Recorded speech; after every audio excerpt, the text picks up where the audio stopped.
हे हमारे द्वैत पिता परमेश्वर, हमारे मुक्तिदाता प्रभु यीशु मसीह और हे शांतिदायक पवित्र आत्मा, आज की आराधना में हम आपका स्वागत करते हैं और हृदय की गहराइयों से आपकी उपस्थिति के लिए हम आपको धन्यवाद देते हैं।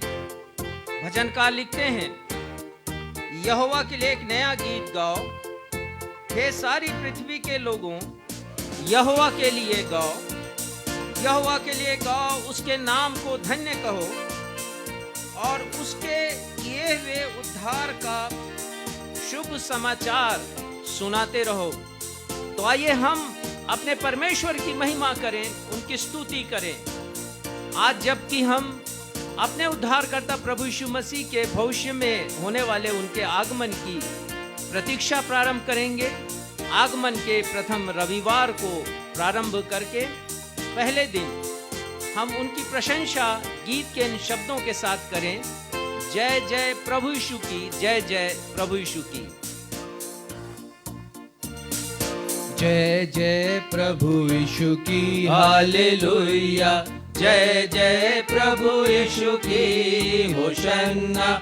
हमको बचाने आया जगत में, उसकी स्तुति करो। फिर से जय जय प्रभु यीशु की, हालेलुया।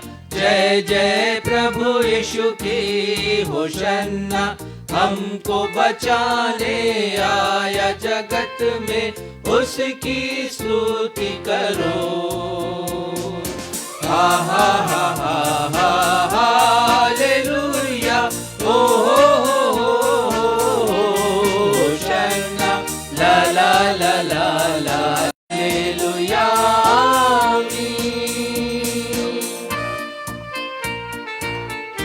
जी हाँ प्रिय भाइयों और बहनों, प्रभु यीशु मसीह का पुनरागमन होने वाला है और वो अब आएंगे हमें ले जाने के लिए अपने साथ, कि हम हरदम उनके साथ साथ रहें।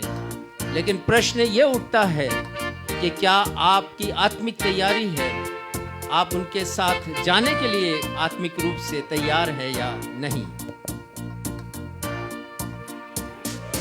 हरदम रहेंगे साथ यीशु के, खुशी और शांति आराम आएगा वो लेने तुमको, रहना तुम तैयार।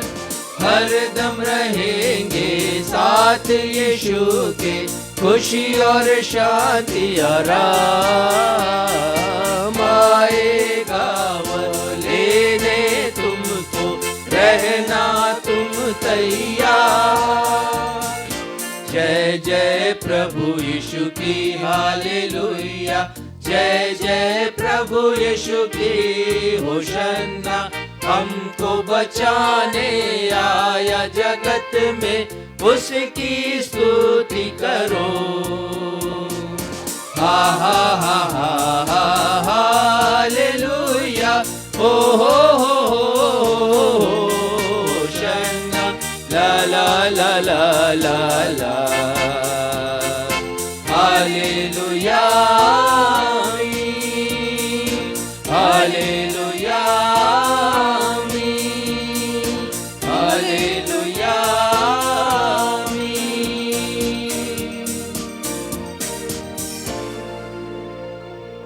नवजीवन इवेंजलिकल चर्च की 111वीं 111th ऑनलाइन रविवारी आराधना में मैं क्षितिज मसीह आप समस्त प्रभु भक्तों का अपने उद्धारकर्ता प्रभु यीशु मसीह के अतुलनीय अद्वितीय नाम में स्वागत करता हूं एवं आप सभी को जय यीशु, यीशु सहाय, शालोम, जय मसीह की और प्रेज द लॉर्ड कहता हूं।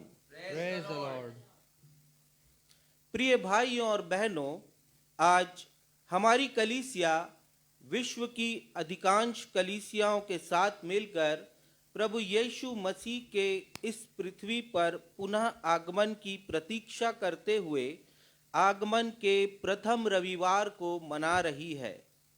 अंग्रेजी भाषा में आगमन के रविवार को एडवेंट संडे कहते हैं। एडवेंट शब्द लैटिन भाषा के शब्द एडवेंटस से बना है, जिसका अर्थ होता है किसी महान व्यक्ति का आगमन। प्रभु यीशु मसीह के जन्मोत्सव अर्थात बड़े दिन के पूर्व के 4 रविवार आगमन के 4 रविवारों के रूप में मनाए जाते हैं।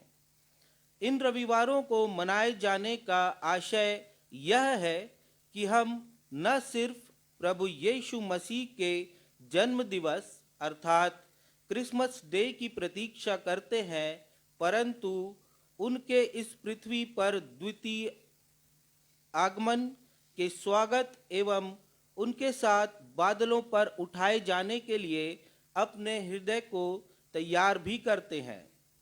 आज से हमारी कलीसिया में क्रिसमस पूर्व प्रत्येक रविवार में किसी खास विषय को लेकर द्वीप प्रज्वलित किया जाएगा।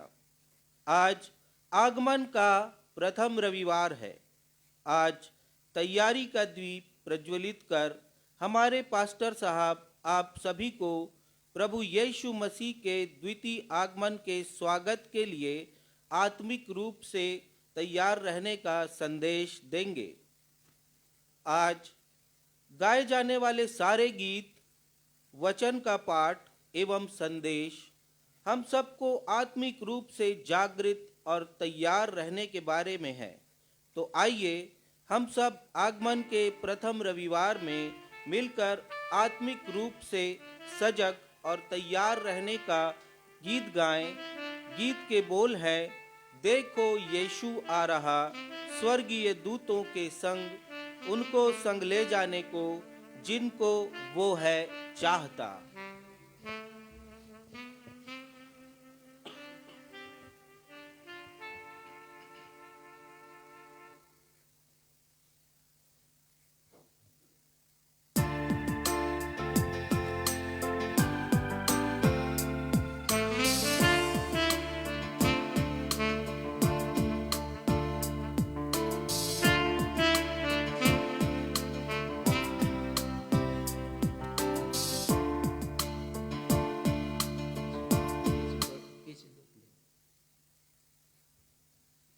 देखो यीशु आ रहा स्वर्गीय दूतों के संग, उनको संग ले जाने को जिनको वो है चाहता। जी हाँ प्यारे भाई बहनों, प्रभु यीशु मसीह के साथ हमारे जाने की चाहत कोई मायने नहीं रखती, परंतु प्रभु यीशु मसीह जिन्हें चाहेंगे, जिनकी तैयारी होगी, उन्हें अपने साथ बादलों पर उठा कर ले जाएंगे। ये बड़ा अद्भुत होगा। क्या हम तैयार हैं? गीत की मुख्य भावना यही है, उसका उद्देश्य यही है कि हम तैयार रहें। देखो यीशु आ रहा स्वर्गीय दूतों के संग, उनको संग ले जाने को जिनको वो है चाहता। तैयार रहो, तैयार रहो, तैयार रहो, वो आ रहा है देखो, वो आ रहा है देखो।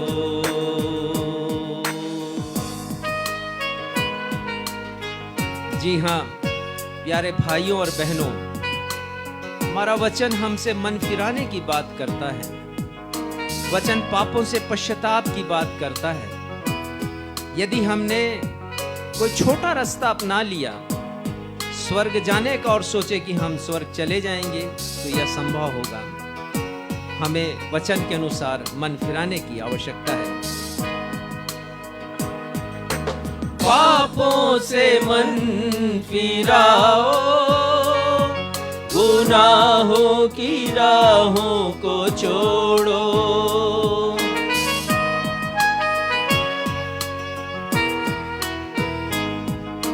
स्वर्गीय राज निकट आया है,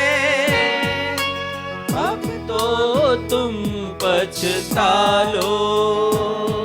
तैयार रहो, तैयार रहो, तैयार रहो, वो आ रहा है देखो, वो आ रहा है देखो। देखो यीशु आ रहा, स्वर्गीय दूतों के संग, उनको संग ले जाने को, जिनको वो है चाहता। तैयार रहो, तैयार रहो, तैयार रहो, वो आ रहा है देखो, वो आ रहा है देखो।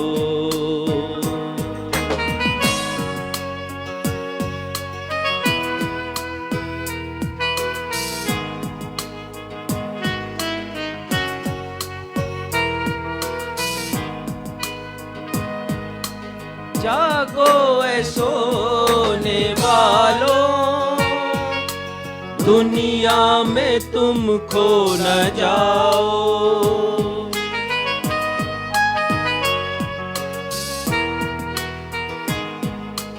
कोई समझ भी न पाएगा, ऐसे समय यीशु आएगा। तैयार रहो, तैयार रहो, तैयार रहो, वो आ रहा है देखो, वो आ रहा है देखो।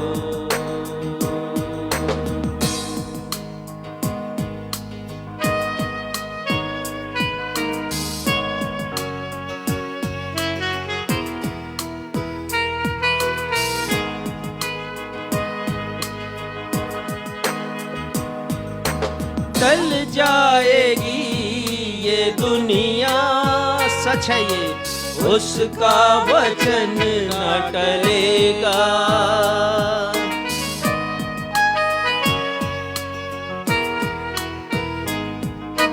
जो भी कहा है यीशु ने, हर दिन हर पल वैसा होगा। तैयार रहो, तैयार रहो, तैयार रहो, वो आ रहा है देखो, वो आ रहा है देखो। देखो यीशु आ रहा, स्वर्गीय दूतों के संग, उनको संग ले जाने को, जिनको वो है चाहता। तैयार रहो, तैयार रहो, तैयार रहो, वो आ रहा है देखो, वो आ रहा है देखो, वो आ रहा है देखो।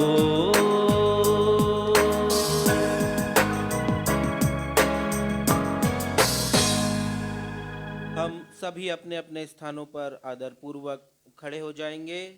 समय होगा उत्तरवादी पाठ के पठन का। आज का उत्तरवादी पाठ जो पाया जाता है भजन संहिता की पुस्तक, उसका अध्याय 96 पद 1 से 13, भजन संहिता 96 पद 1 से 13, और इसे पढ़ने में अगुवाई भाई सक्षम मसीह करेंगे।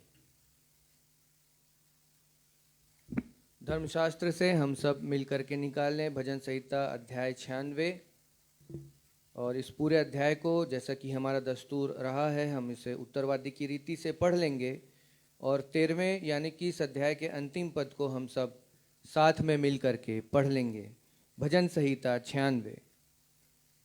यहोवा के लिए एक नया गीत गाओ, हे सारी पृथ्वी के लोगों, यहोवा के लिए गाओ। यहोवा के लिए गाओ, उसके नाम को धन्य कहो। दिन दिन उसके किए हुए उद्धार का शुभ समाचार सुनाते रहो। अन्य जातियों में उसकी महिमा का और देश देश के लोगों में उसके आश्चर्य कर्मों का वर्णन करो। क्योंकि यहोवा महान और अति स्तुति के योग्य है, वह तो सब देवताओं से अधिक भय योग्य है। क्योंकि देश देश के सब देवता तो मूर्तें ही हैं, परंतु यहोवा ही ने स्वर्ग को बनाया है। उसके चारों ओर वैभव और ऐश्वर्य है, उसके पवित्र स्थान में सामर्थ और शोभा है। हे देश देश के कुल के लोगों, यहोवा का गुणानुवाद करो, यहोवा की महिमा और सामर्थ को मानो।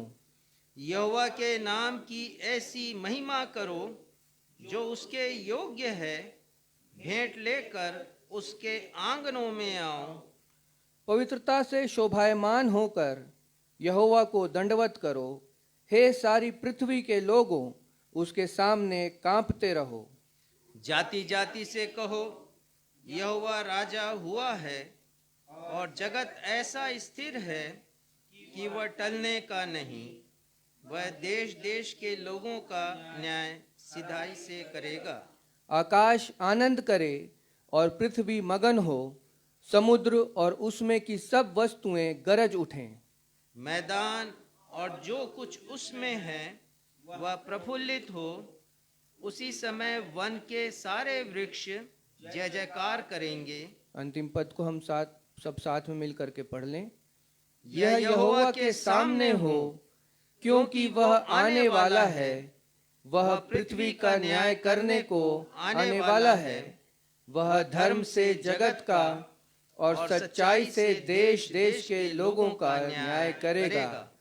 यह प्रभु परमेश्वर, प्रभु यीशु मसीह, जो एक बार फिर से द्वितीय आगमन में आने वाले हैं, यह उनका सत्य और जीवित वचन है। परमेश्वर पिता अपने इस वचन के पढ़े जाने, सुने जाने और समझे जाने पे हम में से हर एक को अपनी बहुतायत की आशीषों से परिपूर्ण करें। हम सब कहें आमीन। आमीन। कृपया स्थान ग्रहण कीजिए। अब आगमन के प्रथम रविवार का द्वीप प्रज्वलित किया जाएगा। द्वीप प्रज्वलित करने के पश्चात हमारे पास्टर इंचार्ज हमें सूचनाओं से अवगत कराएंगे एवं उसके पश्चात वे मध्यस्थता की प्रार्थना करेंगे। यदि आपके पास कोई प्रार्थना अनुरोध है तो उसे हमारे फेसबुक के कमेंट बॉक्स में लिखकर हमें भेज दीजिए। हम सभी आपके लिए प्रार्थना करेंगे।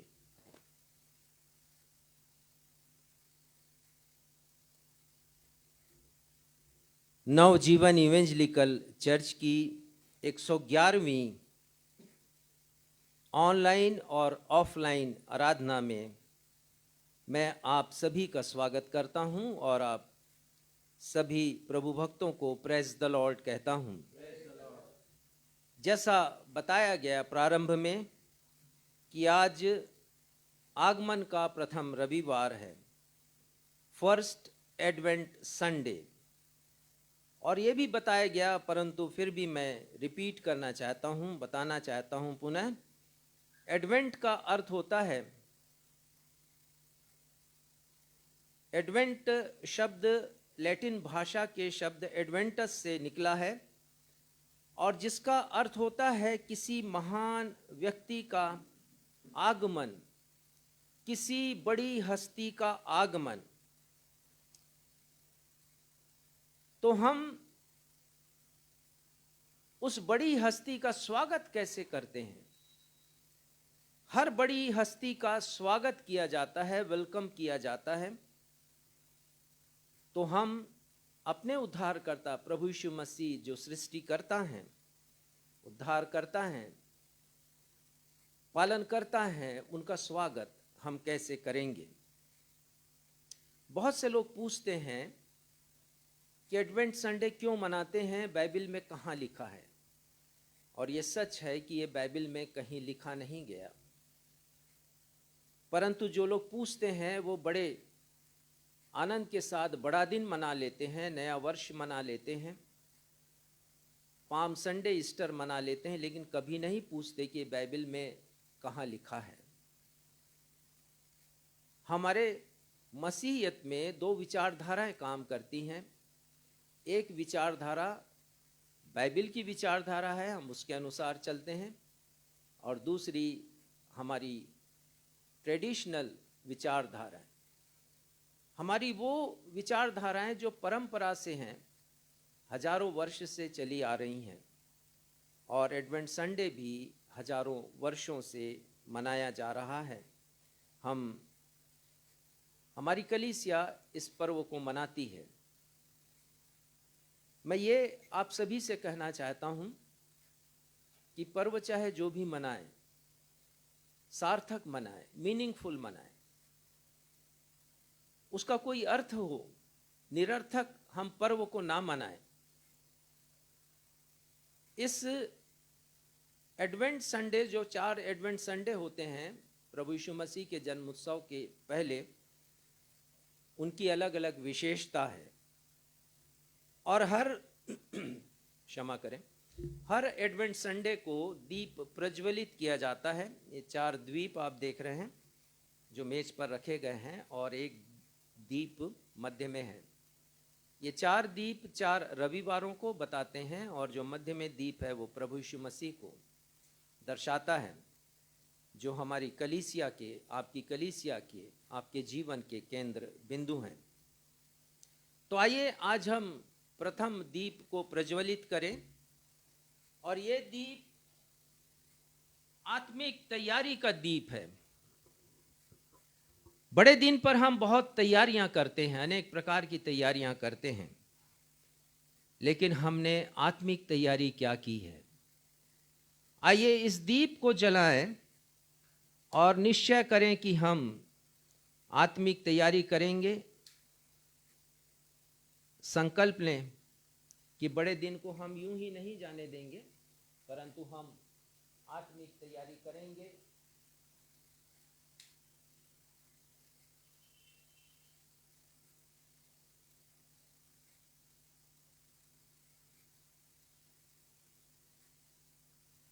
Praise the Lord. ये तैयारी का दीप है जो हमें ये बतलाता है कि हमें न सिर्फ बड़े दिन की दूसरी तैयारियां करनी हैं अपने पर्व को मनाने की, परंतु आत्मिक तैयारी भी हमें करनी है। और इसी विषय पर हम आज संदेश सुन सकेंगे। आत्मिक रूप से यदि हम तैयार होंगे तो जब भी हमारे प्रभु यीशु मसीह इस पृथ्वी पर दोबारा आएंगे, हम उनका स्वागत आनंद के साथ, उत्साह के साथ, उमंग के साथ कर सकेंगे।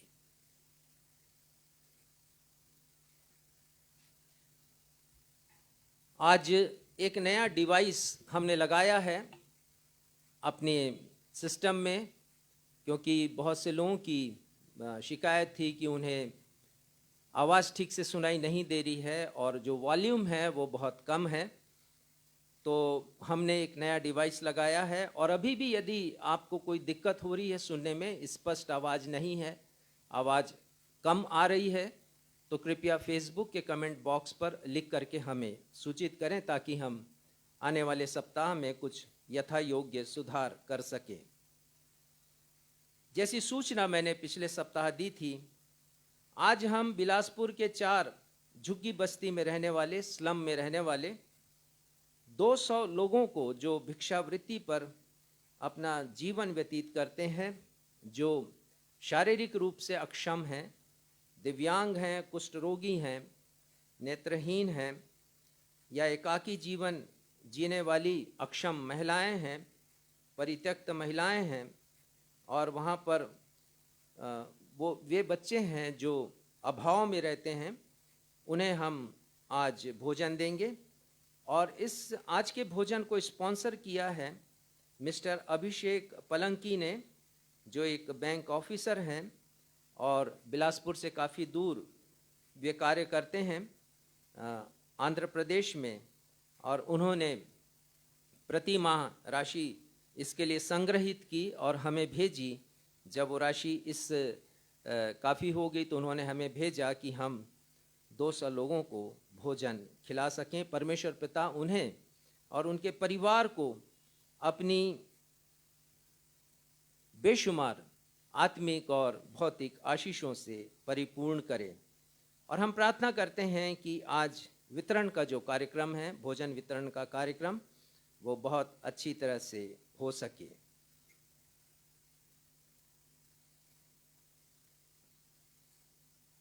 हमारी कलीसिया के द्वारा और नवजीवन सेवा समिति के द्वारा विगत 20 वर्षों से, ये 21वां वर्ष होगा, हम ऐसे लोगों के साथ जो अनफॉर्चुनेट हैं, अभागे हैं, और जैसा मैं हमेशा आपको बताता आया हूँ कि ज़रूरतमंद हैं, उनके साथ हम क्रिसमस मनाते हैं। इसके पहले कि हम अपना क्रिसमस सेलिब्रेट करें, हम उनके साथ क्रिसमस सेलिब्रेट करते हैं। हम उन्हें स्वादिष्ट भोजन देते हैं उनकी रुचि का, और साथ ही साथ हम उन्हें क्रिसमस का तोहफा भी देते हैं। और इसके अलावा उनकी अन्य जो आवश्यकताएं होती हैं, उनको वॉकर देते हैं, कैलिपर्स देते हैं, ट्राईसाइकिल देते हैं, और भी ऐसी वस्तुएं जो सुविधाजनक बना सकती हैं उनकी ज़िंदगी को, हम उन्हें देते हैं, जिसमें एक हीयरिंग एड भी है, श्रवण यंत्र। तो आप प्रार्थना करें, और प्रभु यदि आपकी अगुवाई करते हैं कि इस कार्य के लिए आप सहयोग दे सकें, फिजिकल सहयोग और आर्थिक सहयोग, आप शारीरिक रूप से भी सहयोग दे सकते हैं इस बड़े कार्य में हमारे साथ शामिल होकर के, और आर्थिक सहयोग भी दे करके इस बड़े कार्य को पूरा कर सकते हैं, तो कृपया मुझसे या भाई सुरेश हंटर से संपर्क करें। प्रार्थना अनुरोध इस प्रकार से है। प्रार्थना करें श्रीमती डेजी कुमार के लिए, हैदराबाद में रहती हैं।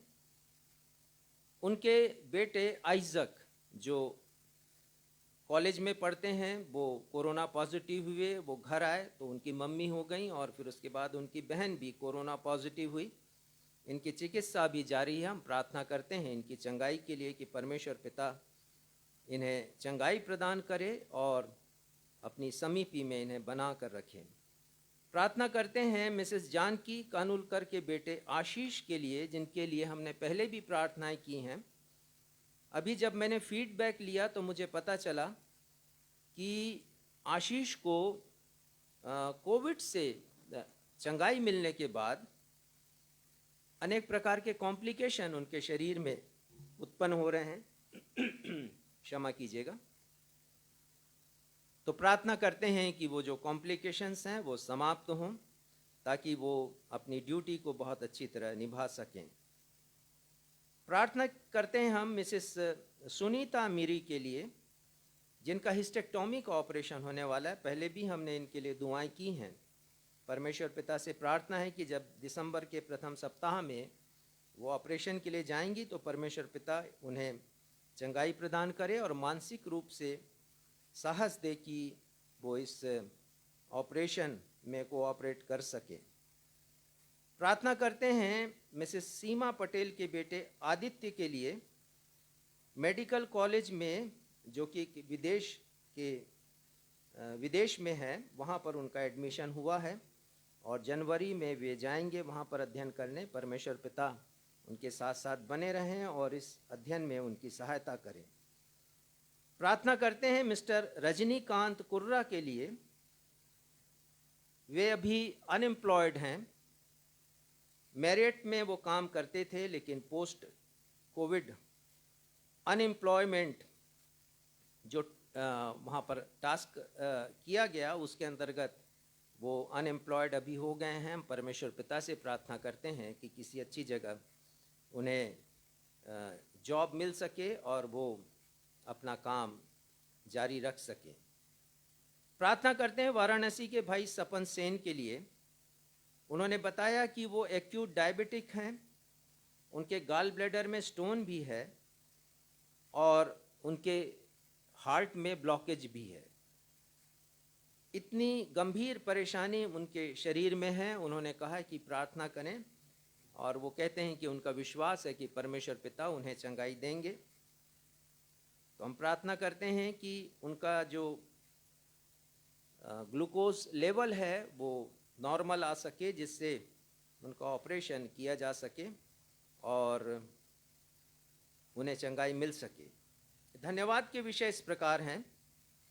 प्रार्थना करते हैं भाई योगेश, धन्यवाद का विषय इस प्रकार से है कि हमारे भाई योगेश आनंद जो छत्तीसगढ़ शासन में अधिकारी के पद पर हैं, वो चाह रहे थे कि उनका स्थानांतरण उनके मनचाही जगह पर हो जाए और परमेश्वर ने अद्भुत कार्य किया, असंभव कार्य को संभव बनाया और उनका स्थानांतरण हुआ है। परमेश्वर पिता के नाम की महिमा हो और स्तुति हो। परमेश्वर पिता प्रार्थनाओं को सुनने वाले परमेश्वर हैं। वो हमारी प्रार्थनाओं को सुनते हैं और उनका उत्तर देते हैं। हम धन्यवाद देते हैं परमेश्वर पिता को मिसेस उषा शेफर्ड के लिए, जिन्होंने हमारे सेवा कार्यों के लिए धन्यवादी भेंट अर्पित की है। परमेश्वर पिता उन्हें और उनके बाल बच्चों को अपनी आशीषों से परिपूर्ण करे। आइए इन सारे विषयों के लिए हम प्रार्थना करें। परमेश्वर पिता से हम विनती करें, हे हमारे पिता, हम अपने उद्धारकर्ता प्रभु यीशु मसीह के अद्वितीय नाम में आपके सिंहासन के समक्ष हैं। हमारी प्रार्थना है पिता कि जब हम एडवेंट संडे मनाते हैं तो ये केवल औपचारिकता ना रहे, हमें मनाना है इसलिए मना लिए, ये अर्थपूर्ण हो। और आज जो विषय है पिता कि हम आत्मिक रूप से तैयार रहें ताकि प्रभु यीशु मसीह का स्वागत हम कर सकें उत्साह, उमंग, प्रसन्नता के साथ। हमारी प्रार्थना है पिता कि ये तैयारी हमारी आत्मिक तैयारी हो सके, जो सिर्फ इन दिनों नहीं परंतु जीवन के हर मोड़ पर, हर क्षेत्र में, पूरे वर्ष भर पिता हम तैयार रहें। जैसा गीत हमने गाया कि हम उनके साथ बादलों पर उठा लिए जाएं। पिता, अपने सारे अनुरोधों को हम आपके सामने रखते हैं, अपनी कलीसिया के हर एक योजनाओं को आपके सामने रखते हैं। प्रार्थना करते हैं पिता कि जो योजनाएं हमने बनाई हैं आपके बेटे प्रभु यीशु मसीह की महिमा के लिए वो सफल हो सके। हम प्रार्थना करते हैं पिता अपने नवजीवन इवेंजलिकल चर्च के हर एक पास्टर्स के लिए, उनकी कलीसियाओं के लिए, कलीसिया के लोगों के लिए और हर एक सहायता केंद्र के लिए जिसके द्वारा हम जरूरतमंदों की सहायता करते हैं। पिता, इन सब पर आपकी वृहत आशीष का हाथ हो और इन सारे कार्यों के द्वारा हमारे उद्धारकर्ता प्रभु यीशु मसीह को महिमा मिल सके। हम प्रार्थना करते हैं पिता अपने प्रार्थना अनुरोधों के लिए, विनतियों के लिए, जिसे अभी हमने पढ़ा है। पिता, अपनी कृपा सब पर बना कर रखिए और होने दीजिए पिता जिन्हें चंगाई की आवश्यकता है उन्हें चंगाई दीजिए, या जिसकी भी जो जरूरत है पिता उसकी आवश्यकताओं को आप पूरा कीजिए। जिन्होंने धन्यवादी भेंट चढ़ाई है, धन्यवादी हृदय को अर्पित किया है, उन सभी पर अपनी कृपा बनाइए, अपनी आशीषें दीजिए पिता, आत्मिक और भौतिक आशीषें। आराधना में आप हमारे साथ हो। अपनी इस प्रार्थना को हम आपके बेटे हमारे उद्धारकर्ता प्रभु यीशु मसीह के नाम से मांगते हैं, जिन्होंने ये प्रार्थना करना हमें सिखाया। हे हमारे पिता, आप जो स्वर्ग में हैं, आपका नाम पवित्र माना जाए, आपका राज्य आए, आपकी इच्छा जैसे स्वर्ग में पूरी होती है वैसे इस पृथ्वी पर भी पूरी हो।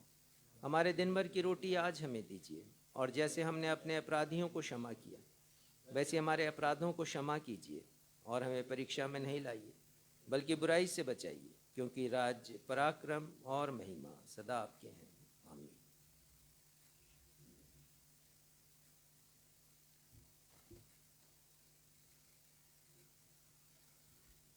अब हम सभी के लिए अवसर होगा कि हम अपनी अपनी भेंटों एवं धन्यवादी भेंटों को अर्पित करने के द्वारा प्रभु परमेश्वर की महिमा करें।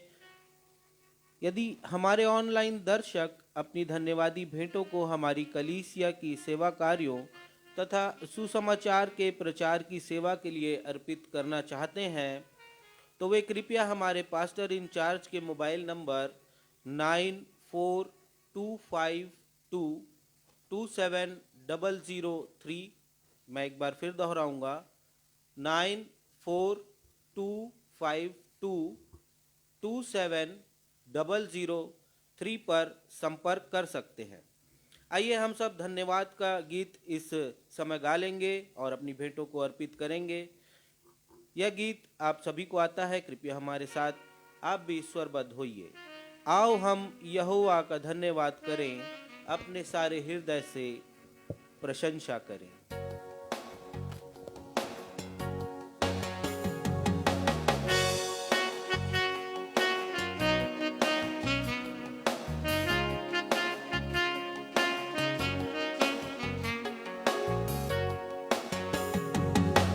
आओ हम यहोवा का धन्यवाद करें, अपने सारे हृदय से वंदना करें।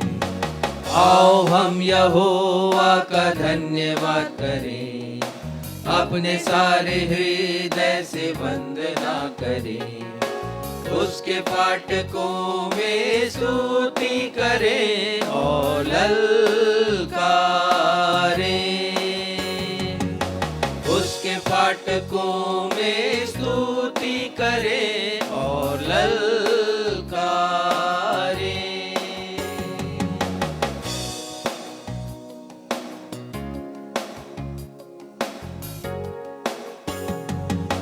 जिसने बनाया हमें, वो है हमारा आधार। जिसने दी हमको श्वास, वो है हमारा उद्धार। उसकी हो जय जय हो आराधना, वो है सभी का प्रधान।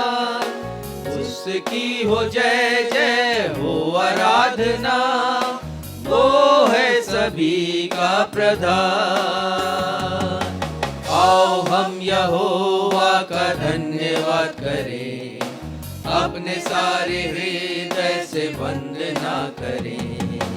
उसके फाटकों में स्तुति करें और ललकारें। उसके फाटकों में स्तुति करें और ललकारें। आइए इन भेंटों के लिए प्रार्थना करेंगे और इन्हें प्रभु परमेश्वर के चरणों पर अर्पित करेंगे। महान जीवित अनुग्रहकारी खुदा बाप, आराधना के इस समय आपके चरणों के समीप आते हैं प्रेम पिता, जब हमने अपनी अपनी भेंटों को आपके नाम के द्वारा आपके वचन के प्रचार और प्रसार के लिए प्रेषित किया है। प्रेम पिता, प्रार्थना और विनती करते हैं, आप उन हर एक हृदयों को जानते हैं जिन्होंने अपनी भेंटों को आपके समक्ष लाया है। प्रेम पिता, आप उनके अंदर जो धन्यवाद है, उन हृदयों के अंदर जिसके द्वारा उन्होंने भेंटों को दिया है, आप उन धन्यवादों को जानते हैं। जिनके अंदर प्रार्थना है, निवेदन है, आप उन प्रार्थना और निवेदनों को जानते। प्रेम पिता, हम आपसे यही प्रार्थना करते हैं कि जो आशीषें आपने हम में से हर एक को दी हैं, उन आशीषों के लिए हम आपको धन्यवाद दें। और जो प्रार्थना और निवेदन हमारे हृदय से निकलते हैं प्रेम पिता, उन्हें आप अपने समक्ष उपस्थित जानकर पूरा कीजिए। प्रेम पिता, प्रार्थना और विनती करते हैं, हमने अपनी बढ़ती या घटती में से जो कुछ भी दिया है प्रेम पिता, आप हर एक के रीजंस को, कारणों को जानते हैं। और हम जानते हैं कि आपके लिए हर एक के जीवन के लिए रूपरेखा है आपके सामने। प्रेम पिता, होने दीजिए कि वे उनके समक्ष प्रस्तुत होने वाली हो सके और हर एक जन जो अपने हृदय को खोल करके आपको भेंट अर्पित करता है, आपके द्वारा आशीषित और फलवंत होने वाला हो सके। इन भेंटों को आपके चरणों पे लाते हैं प्रेम पिता, होने दीजिए कि ये आपको ग्रहण योग्य होने पाए और इसके द्वारा आपके नाम को महिमा और आपके लोगों की सेवा का काम होने वाला हो सके। आगे की आराधना में हम आपकी अगुवाई और अनुग्रह चाहते हैं। अपने उद्धारकर्ता प्रभु यीशु मसीह के मधुर मीठे नाम से इस विनती को मांग लेते हैं, आमीन। समय होगा पवित्र शास्त्र बाइबल से पाठों के पठन का। पहला पाठ जो पुराने नियम से लिया गया है, आमोस उसका 4 अध्याय पद 4 से 13। आमोस अध्याय 4 पद 4 से 13। इसे पढ़ने में हमारी अगुवाई बहन आकांक्षा मसीह करेंगी। दूसरा पाठ जो नए नियम से लिया गया है, प्रकाशित वाक्य अध्याय 19 पद 6 से 10।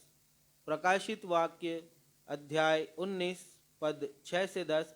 इसे पढ़ने में हमारी अगुवाई श्रीमती पुष्पांजलि थॉमसन करेंगी।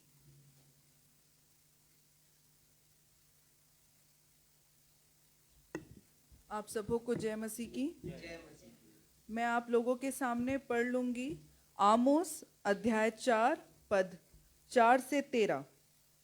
बेतेल में आकर अपराध करो और गिलगाल में आकर बहुत से अपराध करो। अपने चढ़ावे भोर को और अपने दशमांश हर तीसरे दिन ले आया करो। धन्यवाद बलि खमीर मिलाकर चढ़ाओ और अपने स्वच्छ बलियों की चर्चा चलाकर उनका प्रचार करो, क्योंकि हे इज़राइलियों, ऐसा करना तुमको भाता है। परमेश्वर यहोवा की यही वाणी है। मैंने तो तुम्हारे सब नगरों में दांत की सफाई करा दी और तुम्हारे सब स्थानों में रोटी की घटी की है, तो भी तुम मेरी ओर फिर कर ना आए। यहोवा की यही वाणी है। जब कटनी के 3 महीने रह गए, तब मैंने तुम्हारे लिए वर्षा ना की।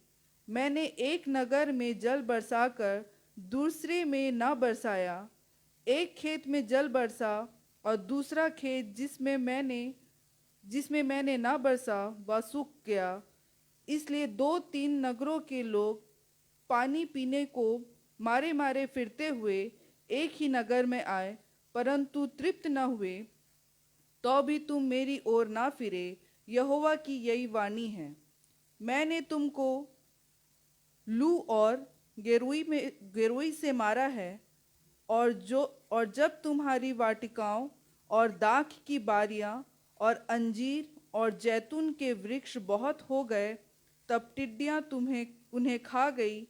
तो भी तुम मेरी ओर फिर कर ना आए। यहोवा की यह वाणी है। मैंने तुम्हारे बीच में मिस्र देश की सी मरी फैलाई। मैंने तुम्हारे घोड़ों को छिनवाकर तुम्हारे जवानों को तलवार से घात करा दिया, और तुम्हारी छावनी की दुर्गंध तुम्हारे पास पहुंचाई। तो भी तुम मेरी ओर फिर कर ना आए। यहोवा की यह वाणी है। मैंने तुम में से कई एक को ऐसा उलट दिया जैसे परमेश्वर ने सदोम और अमोरा को उलट दिया था, और तुम आग से निकली हुई लकड़ी के समान ठहरे। तो भी तुम मेरी ओर फिर कर ना आए। यहोवा की यह वाणी है। इस कारण हे इज़राइल, मैं तुझसे ऐसा ही करूँगा, और इसलिए कि मैं तुझ में यह काम करने पर हूँ। हे इज़राइल, अपने परमेश्वर के सामने आने के लिए तैयार हो जा। देख, पहाड़ों को बनाने वाला और पवन को सिरजने वाला और मनुष्य को उसके मन का विचार बताने वाला और भोर को अंधकार करने वाला और जो पृथ्वी के ऊंचे स्थानों पर चलने वाला है, उसी का नाम सेनाओं का परमेश्वर यहोवा है। परमेश्वर अपने पढ़े हुए वचन पर आशीष दे। हम सब कहें आमीन।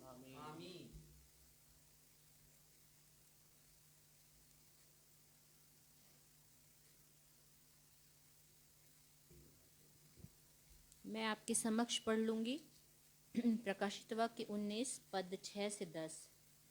फिर मैंने बड़ी भीड़ का सा और बहुत जल का सा शब्द और गर्जन का सा बड़ा शब्द सुना, हालेलुया, क्योंकि प्रभु हमारा परमेश्वर सर्वशक्तिमान ने राज्य करता है। आओ हम आनंदित और मगन हों और उसकी स्तुति करें, क्योंकि मेमने का विवाह आ पहुंचा है और उसकी दुल्हन ने अपने आप को तैयार कर लिया है। उसको शुद्ध और चमकदार महीन मलमल पहनने का अधिकार दिया गया, क्योंकि इस महीन मलमल का अर्थ पवित्र लोगों के धर्म के काम है। जब स्वर्गदूत ने मुझसे कहा, यह लिख कि धन्य वे हैं जो मेमने के विवाह के भोज में बुलाए गए हैं। फिर उसने मुझसे कहा, ये वचन परमेश्वर के सत्य वचन है। तब मैं उसको दंडवत करने के लिए उसके पांव पर गिर पड़ा। उसने मुझसे कहा, देख, ऐसा मत कर। मैं तेरा और तेरे भाइयों का संगी दास हूँ, जो यीशु की गवाही देने पर स्थिर है। परमेश्वर ही को दंडवत कर, क्योंकि यीशु की गवाही भविष्यवाणी की आत्मा है। यह परमेश्वर का जीवित सच्चा वचन है। परमेश्वर का धन्यवाद हो। हम सब कहें आमीन।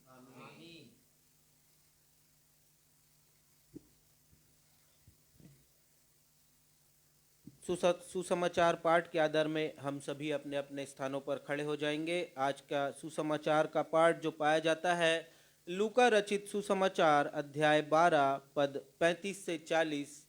लूका अध्याय 12 पद 35 से 40 और इसे पढ़ने में हमारी अगुवाई हमारी कलीसिया के पासबान रेवरेंड राजेश मसीह करेंगे।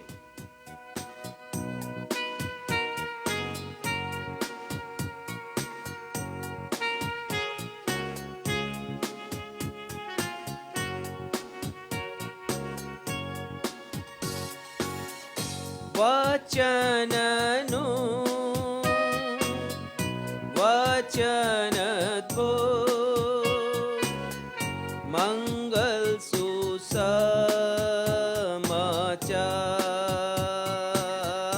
वचननु वचनद्भुत मंगल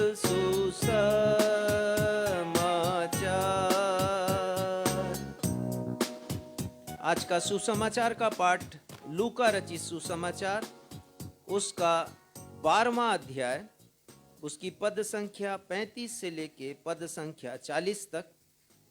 और यहाँ इस प्रकार लिखा है, प्रभु यीशु मसीह कहते हैं, तुम्हारी कमर बंधी रहे और तुम्हारे दिए जलते रहें और तुम उन मनुष्यों के समान बनो जो अपने स्वामी की बाट देख रहे हों कि वह ब्याह से कब लौटेगा, कि जब वह आकर द्वार खटखटाए तो तुरंत उसके लिए द्वार खोल दे।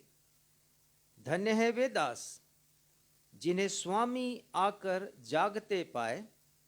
मैं तुमसे सच कहता हूं कि वो कमर बांधकर उन्हें भोजन करने को बिठाएगा और पास आकर उनकी सेवा करेगा। यदि वह रात के दूसरे पहर या तीसरे पहर में आकर उन्हें जागते पाए तो वे दास धन्य हैं। परंतु तुम यह जान रखो कि यदि घर का स्वामी जानता कि चोर किस घड़ी आएगा तो जागता रहता और अपने घर में सेंध लगने नहीं देता। तुम भी तैयार रहो, क्योंकि जिस घड़ी तुम सोचते भी नहीं उस घड़ी मनुष्य का पुत्र आ जाएगा। ये प्रभु यीशु ख्रिस्ट का सुसमाचार है। हे प्रभु यीशु ख्रिस्ट, आपके नाम की महिमा हो। हम सब कहें आमीन। आमीन। कृपया स्थान ग्रहण कीजिए। अब हम सभी के लिए सुनहरा अवसर होगा जब हमारे पास्टर इंचार्ज रेवरेंड राजेश मसीह हम सबों को आगमन के प्रथम रविवार के अवसर पर परमेश्वर पिता के जीवित कलाम से वचन सुनाएंगे। आज हमारे मनन चिंतन का विषय है, क्या आप प्रभु यीशु मसीह के द्वितीय आगमन पर उनका स्वागत करने को तैयार हैं? Are you ready to welcome Lord Jesus Christ on his second coming? परंतु इससे पहले कि हम आज के वचन पर ध्यान लगाएं, अपना मन लगाएं, आज के संदेश से ताल्लुक रखता हुआ एक गीत हम सभी मिलकर गा लेंगे। इस गीत के बोल हैं, देख यीशु आता बादलों पर आता। यह गीत प्रभु यीशु मसीह के द्वितीय आगमन को दर्शाता है। यह कहता है कि हमें तैयार रहना है उनके द्वितीय आगमन के लिए।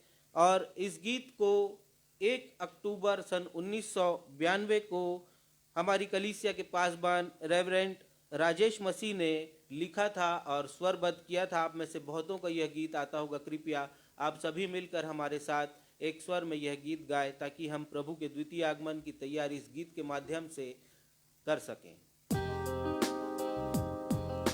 ये गीत हमें चुनौती देता है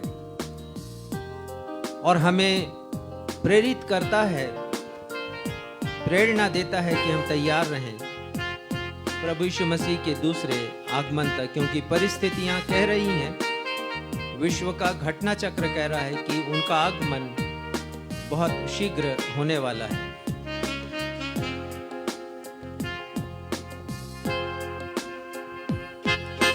देख यीशु आता बादलों पर आता, तुरही फूंकी जाती अंत समय अब आता, पा जाओ सब जन उद्धार, रहना अब हरदम तैयार, पा जाओ सब जन उद्धार, रहना अब हरदम तैयार।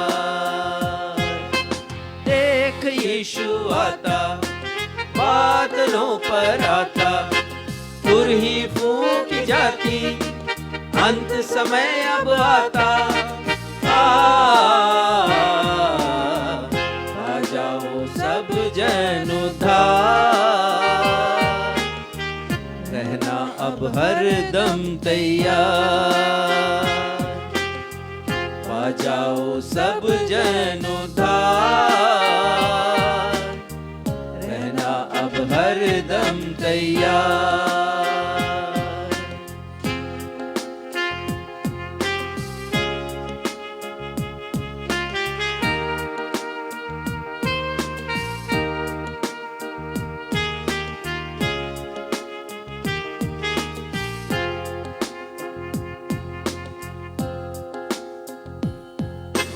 अकाल भुखमरी भूकंप लड़ाइयाँ, नई बीमारियाँ, नफरत और दूरियाँ, हिंसा उत्पात हत्या होते कठिन समय है, बच कर ही चलना, धीरज को धरना, विश्वास न छोड़ना, यीशु ही है केवल सबकी आस, यीशु ही है केवल सबकी आस।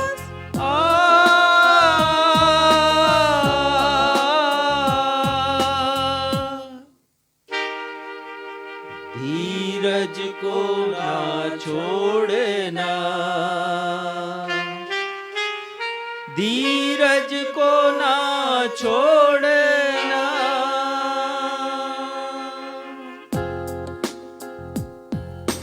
देख यीशु आता, बादलों पर आता, तुरही फूंक जाती, अंत समय अब आता, पा जाओ सब जन उद्धार, रहना अब हरदम तैयार, पा जाओ सब जन उद्धार, रहना अब हरदम तैयार, रहना अब हरदम तैयार, रहना अब हरदम तैयार।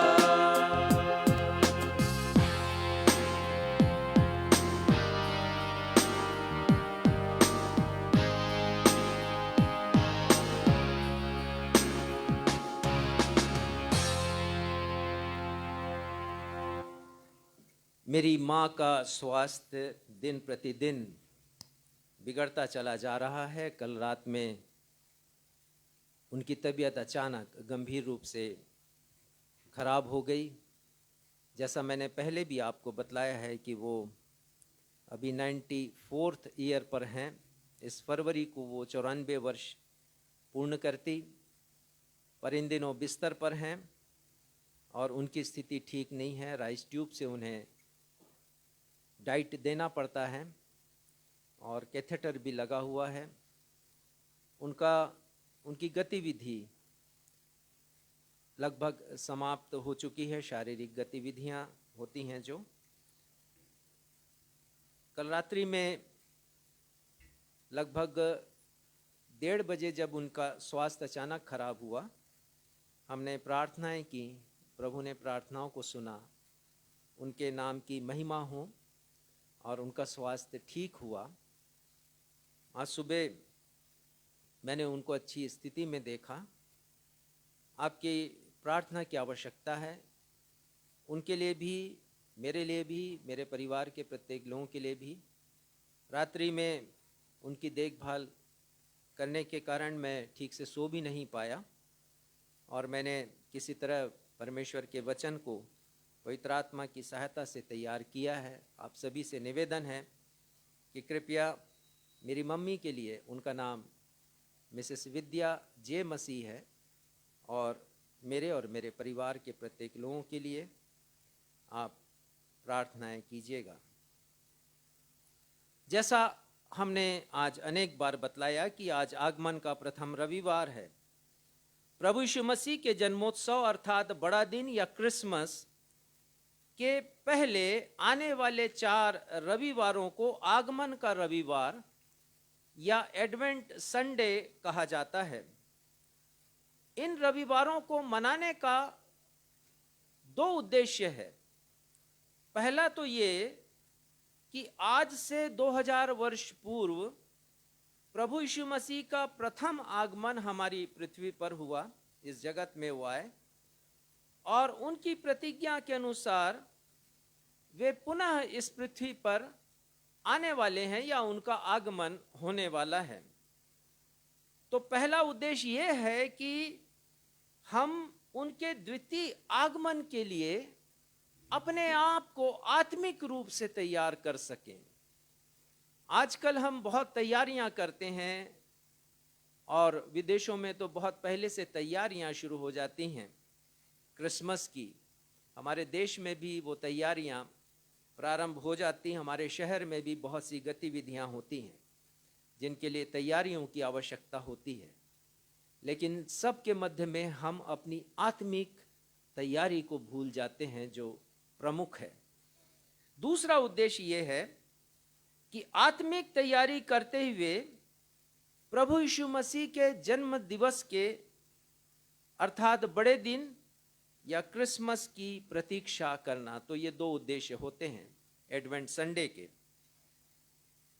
प्रभु यीशु मसीह, जैसा मैंने बताया आपको कि एडवेंट शब्द, अंग्रेजी का एडवेंट शब्द लैटिन भाषा के शब्द एडवेंटस से निकला है, जिसका अर्थ होता है किसी महान या बड़ी हस्ती का आगमन। तो प्रभु यीशु मसीह ही वे महान व्यक्ति हैं जिनका आगमन महिमामयी रूप में होने वाला है। तो अब प्रश्न उठता है कि उनके आगमन या पुनर्आगमन या दूसरे आगमन की हमने आत्मिक तैयारी व्यक्तिगत रूप से की है या नहीं है। कलीसियाओं में भी बहुत सी तैयारियां होती हैं, लेकिन जिस आत्मिक तैयारी की मैं चर्चा कर रहा हूं वो व्यक्तिगत, पर्सनल है। हमने क्या तैयारी की है आत्मिक रूप से, या हम क्या संकल्प लेते हैं आत्मिक रूप से तैयार होने के विषय में। परमेश्वर का वचन कहता है प्रभु यीशु का दूसरा आगमन अनिश्चित है। तय नहीं है कि प्रभु यीशु मसीह का दूसरा आगमन कब होगा, वे कब आएंगे, किस समय आएंगे, ये बिल्कुल तय नहीं है। परंतु उनके जन्म की सटीक भविष्यवाणी पुराने नियम में अनेक स्थानों पर की गई है। अनेक भविष्यद्वक्ताओं ने प्रभु यीशु मसीह के जन्म के विषय में भविष्यवाणी की है, उनके प्रथम आगमन के विषय में। तो इसलिए हमें और भी अधिक आत्मिक तैयारी करना है।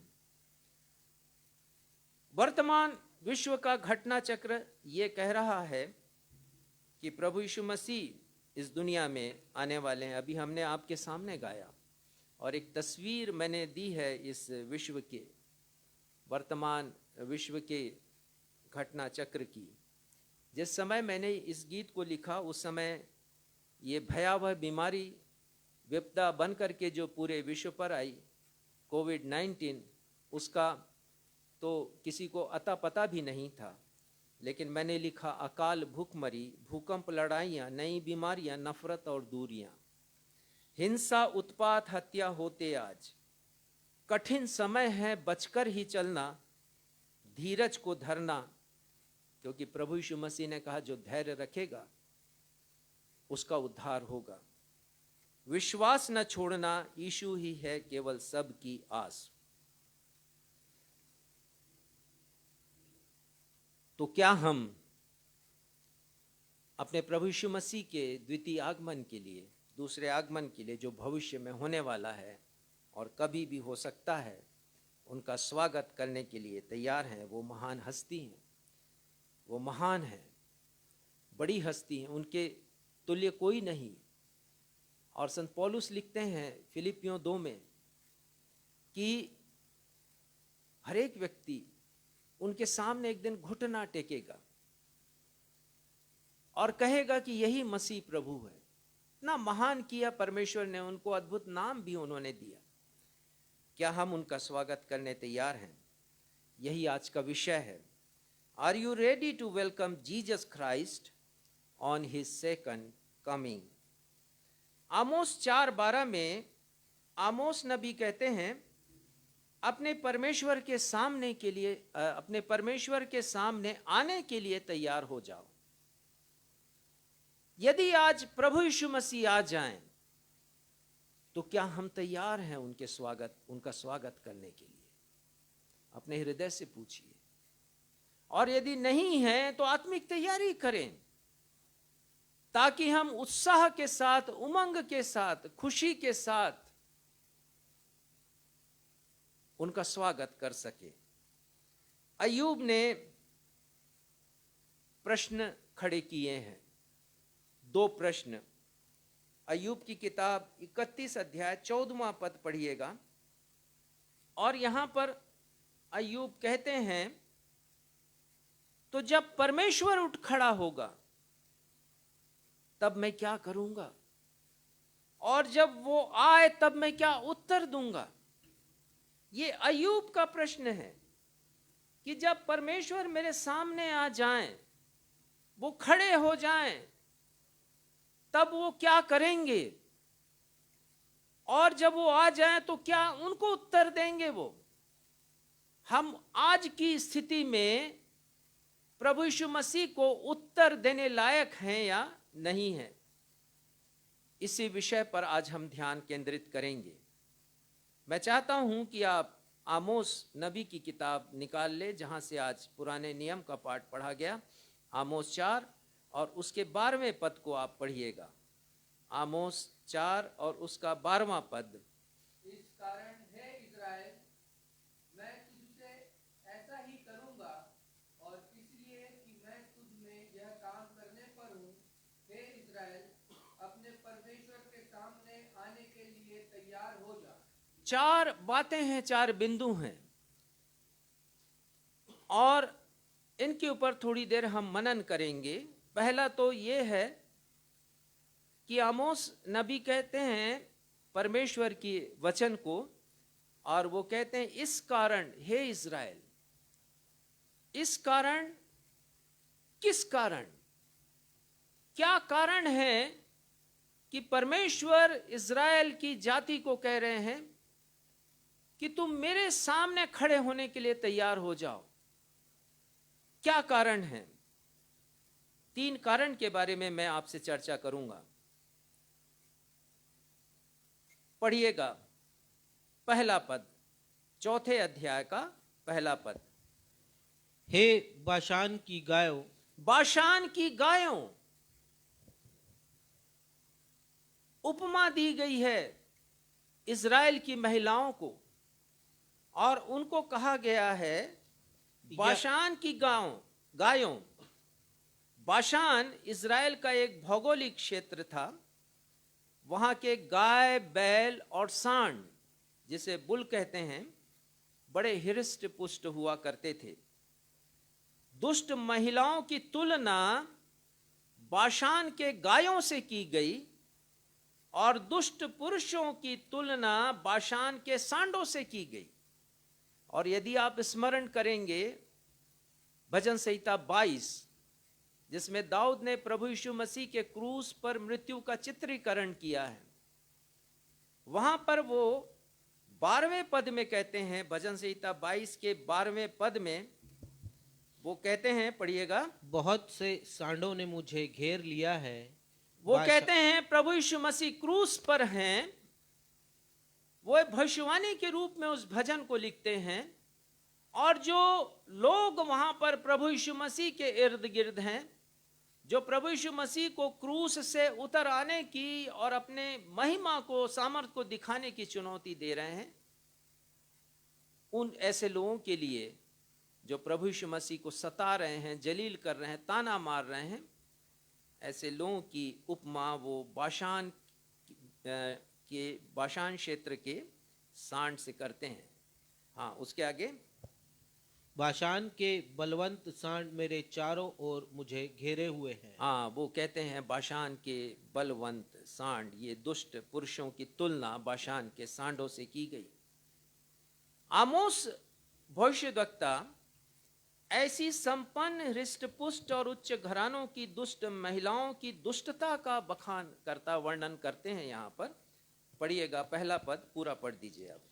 हे बाशान की गायों, यह वचन सुनो, तुम जो सामरिया पर्वत पर हो, जो कंगालों पर अंधेर करती और दरिद्रों। पहली बात, ये महिलाएं, दुष्ट महिलाएं कंगालों पर अंधेर करती, और परमेश्वर कभी सहन नहीं कर सकते कि कोई शोषण करे, वो भी कंगालों का, निर्धनों का, गरीबों का। दूसरी बात, और दरिद्रों को कुचल डालती हो। दरिद्रों को कुचल डालना, अप्रेस करना, क्रश द नीडी, कुचल डालना उनको। पहली बात अप्रेस करना, दूसरी बात क्रश कर देना, कुचल देना दरिद्रों को। इसका मतलब ये है कि उनसे मन मर्जी का चाहे जो भी काम करा लो और उनको पारिश्रमिक ना दो, उनकी वस्तुएं ले लो, उनका उत्पादन ले लो और उसका मूल्य उनको नहीं दो। यह है कुचलना, यह है उनको मारना, पीटना, उन्हें दंडित करना। और उसके बाद ये तो बड़ा घिनौना है, पढ़िए। और अपने अपने पति से कहती हो, ला दे हम पिएं। ये दशा थी इज़राइल देश की, और इसलिए परमेश्वर कहते हैं मेरे समक्ष आने के लिए तैयार हो जाए इज़राइल। ये महिलाएं ऐशो आराम की जिंदगी जीती थीं, गुलछर्रे उड़ाती थीं, मौज मस्ती करती थीं, पीना खाना करती थीं। कैसे परमेश्वर नाराज नहीं होंगे इनसे? परमेश्वर क्यों नहीं उन्हें दंडित करेंगे? दूसरा कारण है, हम पहली बात देख रहे हैं कि इस कारण परमेश्वर कहते हैं मेरे सामने आने के लिए तैयार हो जा। दूसरा कारण है, आमोस नबी इस्राएल के पुरुषों के पापों को गिनाते हैं। यहां पर पद 4 को पढ़िएगा, 4 अध्याय का 4 पद। बेतेल में आकर अपराध करो और गिलगाल में आकर बहुत से अपराध करो। यहां पर 2 स्थानों का वर्णन है। पहला स्थान है बेतेल और दूसरा है गिलगाल, और ये दोनों बड़े महत्वपूर्ण स्थान हैं, शहर हैं, बहुत महत्वपूर्ण। आध्यात्मिक दृष्टि से इनका बड़ा महत्व है। बेतेल एक पवित्र नगर, पवित्र स्थान। ये वो स्थान है जहां पर याकूब ने अपनी यात्रा के दौरान रात्रि विश्राम करने का निश्चय किया, और उन्होंने एक पत्थर को तकिया बना लिया, सिरहाना बना लिया। वो सो गए और उन्होंने स्वप्न देखा कि उस पत्थर से तो एक सीढ़ी है जो स्वर्ग तक पहुंचा रही, और उसने स्वर्गदूतों को उस सीढ़ी से उतरते और चढ़ते देखा, और उसने कहा ये तो पवित्र स्थान है जहां पर मैं सोया हुआ हूं। और उसने उस पवित्र स्थान में परमेश्वर से वाचा बांधी है, और उस स्थान का नाम उसने बेतेल रखा है। हिब्रू भाषा में उसका अर्थ होता है हाउस ऑफ गॉड, परमेश्वर का निवास स्थान, परमेश्वर का घर। तो ऐसा पवित्र स्थान जो परमेश्वर का घर है, उसे इजराइलियों ने अपराध का केंद्र बना दिया है। बेतेल में आकर अपराध करो। और दूसरा शहर है गिलगाल, और गिलगाल एक ऐतिहासिक नगर है। यदि आप यहोशू पढ़ें तो आपको पता चलेगा यहाँ पर गिलगाल का कितना अधिक महत्व है। गिलगाल का अर्थ होता है सर्कल ऑफ स्टोन। और मैं आपको बताना चाहता हूँ कि जब इजराइलियों ने अपनी यात्रा प्रारंभ की मिस्र देश से, फिरौन के दासत्व से, तो आगे बढ़े, लाल सागर आ गया। परमेश्वर ने लाल सागर को सुखा दिया, अवरोध को खत्म करने वाला हमारा परमेश्वर। और उसी प्रकार जब ये इजराइली यहोशू के नेतृत्व में आगे बढ़े, कनान देश में उन्होंने प्रवेश किया, तो यरदन नदी आ गई, और उस समय लिखा है कि वो पाटोपाट बहा करती थी यरदन नदी, और ये सोचने लगे कि हम उस पार कैसे जाएंगे। तो परमेश्वर ने यहोशू को आज्ञा दी, यहोशू ने आज्ञा पालन किया और यरदन नदी को परमेश्वर ने सुखा दिया। और परमेश्वर ने कहा कि तुम 12 पत्थर 12 गोत्रों के नाम से वहां पर एकत्रित करो और उसको ला करके एक स्थान में तुम एक मेमोरियल के रूप में स्थापित करो, एक चिन्हानी के रूप में, स्मृति के रूप में, कि परमेश्वर ने तुम्हारे साथ कितने अद्भुत काम किए हैं। और उन्होंने उस पत्थर को गोल घेरे में लगा दिया और उस स्थान का नाम गिलगाल रखा गया। और दूसरा महत्व इस स्थान का ये है कि यहीं पर इस्राएलियों ने प्रथम फसह के पर्व को कनान देश में सेलिब्रेट किया, मनाया। तो ऐसे स्थान का जहाँ जो कि पवित्र स्थान है, ऐतिहासिक रूप से परमेश्वर ने जिन स्थानों को चुना है जहाँ पर परमेश्वर की महिमा की गई है, वहाँ पर इजरायली पाप कर रहे हैं और बहुत पाप कर रहे हैं। और इसके पश्चात हम देखते हैं कि इन दोनों स्थानों में तो परमेश्वर की महिमा होनी थी, लेकिन लोगों ने अपराध किया।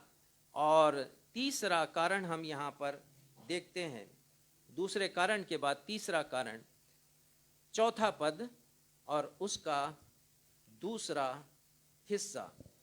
अपने चढ़ावे भोर को और अपने दशमांश हर तीसरे दिन ले आया करो। हाँ, इन्होंने परमेश्वर की आराधना करने में कोई कोर कसर नहीं छोड़ी है। यदि हम देखें इस पद को तो हम जानेंगे कि वे धर्म के काम भी कर रहे हैं। एक और पाप कर रहे हैं वो, और दूसरी तरफ धर्म का काम कर रहे हैं। भोर में उठकर बलिदान चढ़ा रहे हैं, तीसरे दिन दशवांश दे रहे हैं, धन्यवाद बलिदान चढ़ा रहे हैं और स्वेच्छा बलिदान भी चढ़ा रहे हैं, और अपने आप से ही उनका गुणगान भी कर रहे हैं। इस्राएली सोच रहे हैं ऐसा करके वे परमेश्वर को प्रसन्न कर रहे हैं। परमेश्वर तो उनके पाखंडी और ढोंगी जीवन से प्रसन्न है। चौथे पद के तीसरे हिस्से में लिखा है, 5वें पद के तीसरे हिस्से में देखिएगा, वहां लिखा है, हे इस्राएलियों, ऐसा करना तुमको भावता है। ऐसा करके तुम अपने आप को प्रसन्न कर रहे हो, परंतु तुम परमेश्वर को प्रसन्न नहीं कर रहे हो, क्योंकि तुम एक ढोंगी और पाखंडी जीवन जी रहे हो। एक और पाप की जिंदगी तुम व्यतीत करते हो, दूसरी तरफ धर्म का काम करते हो। परमेश्वर कैसे ग्रहण करेंगे, कैसे इसे स्वीकार करेंगे? तो ये पहली बात जिसे हमने देखा, इस कारण। दूसरी बात इस पद में हम देखते हैं, 12वें पद में, आमोस 4 के 12वें पद में परमेश्वर कहते हैं, हे इस्राएल, मैं तुझसे ऐसा ही करूंगा, ऐसा करूंगा, जैसा तुम्हारा काम है वैसा मैं तुमको बदला दूंगा। परमेश्वर का कहना है। इस्राएलियों से परमेश्वर ने क्या किया? पद 6 को पढ़िएगा। मैंने तो तुम्हारे सब नगरों में दांत की सफाई करा दी। दांत की सफाई का क्या अर्थ है यहाँ पर? क्या ब्रश से, कोई पेस्ट से या किसी और अन्य वस्तु से उन्होंने अपने दांत को साफ किया? नहीं, यहाँ पर भी प्रतीक चिन्हों के द्वारा वचन हमसे बात कर रहा है कि वहां के लोगों को खाने के लिए ही नहीं मिला, अकाल पड़ गया, भोजन वस्तु की कमी हो गई। परमेश्वर ने एक के बाद अनेक विपदाएं लाई हैं कि वो लोग संभल जाएं, इस्राएली, लेकिन वो लोग संभले नहीं।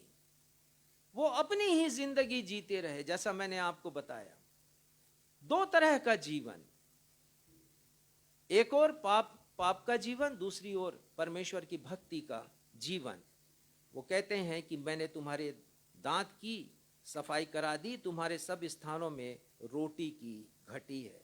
और वो कहते हैं 7वें पद में, देखिए दूसरी विपदा क्या है। जब कटनी के 3 महीने रह गए, तब मैंने तुम्हारे लिए वर्षा न की। मैंने एक नगर में जल बरसा कर दूसरे में न बरसाया। हाँ, अवर्षा की स्थिति हो गई और खंड वर्षा हुई वहां पर। ये परमेश्वर चितौनी के रूप में उन्हें दे रहे हैं। पहला अकाल लेकर के आए, दूसरे वर्ष वर्षा नहीं हुई उनके देश में। कहीं हुई तो हुई है, कहीं नहीं हुई तो नहीं हुई। और पीने के पानी का भी संकट आ गया।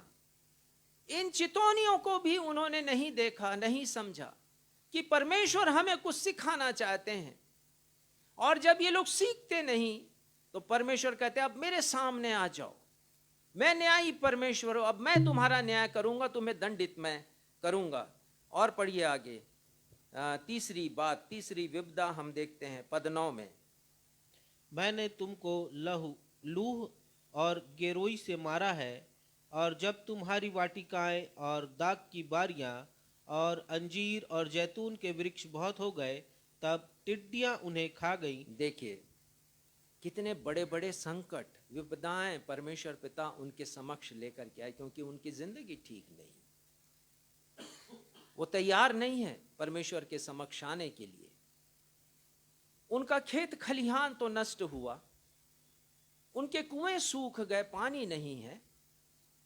और अब जो उनके बाग बगीचे हैं, और इज़राइल देश तो अपने बाग बगीचों के लिए, फलों के लिए बड़ा मशहूर था, उनमें रोग लग गया, फलों में रोग, वृक्षों में रोग, और वो उत्पादन जो चाहते थे वो हो नहीं पाया। 10वां पद, चौथी विपदा परमेश्वर लेकर आते हैं उनके मध्य में। मैंने तुम्हारे बीच में मिस्र देश की सी मरी फैलाई। महामारी आया उनके देश में। मिस्र देश की सी मतलब जो 10 विपत्तियां आई थी, वैसी विपत्ति महामारी की उनके देश में आई। और आगे, मैंने तुम्हारे घोड़ों को छिनवा कर तुम्हारे जवानों को तलवार से घात ये करा भी एक दिया। बड़ी बड़ी विपत्ति थी कि जवान बेटे उनके मारे गए हैं युद्ध में, परंतु उन्होंने चितौनी को नहीं समझा, परमेश्वर की वार्निंग को उन्होंने नहीं समझा, उस पर ध्यान नहीं दिया। और 5वीं विपदा हम पढ़ते हैं पद 11 में, पढ़िएगा। मैंने तुम में से कई एक को ऐसा उलट दिया जैसे परमेश्वर ने सदोम और अमोरा को। सदोम अमोरा में क्या हुआ? आग और गंधक की बरसात हुई, भूकंप के द्वारा और ज्वालामुखी के द्वारा भी परमेश्वर ने संदेश दिया उनको कि अब तो तुम सुधर जाओ, अब तो तुम तैयार हो जाओ।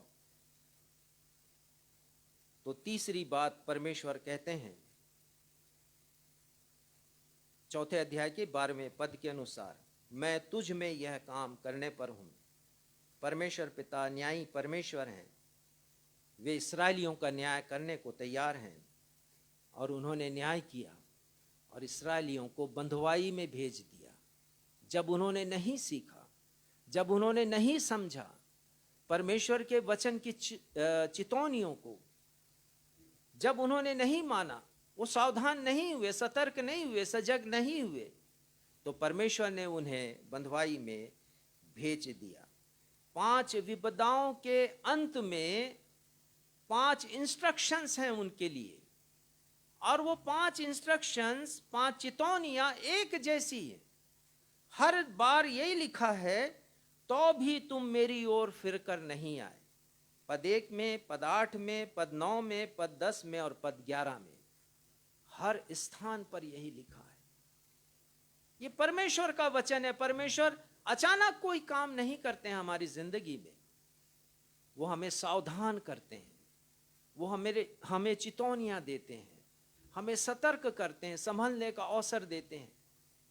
और यही उनकी दया, कृपा, अनुग्रह हमारी जिंदगी में होता है, जिसके विषय में पिछले सप्ताह हम देख चुके हैं।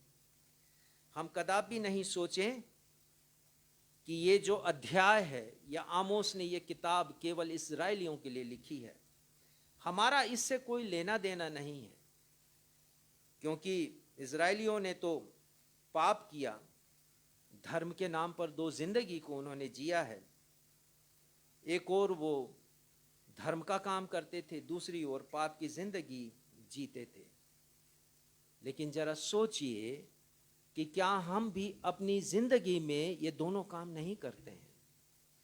हम कलीसिया में बैठते हैं, अपने आप को बड़ा पवित्र और धर्मी समझने लगते हैं, वो कलीसियाई जीवन हमारा हो जाता है।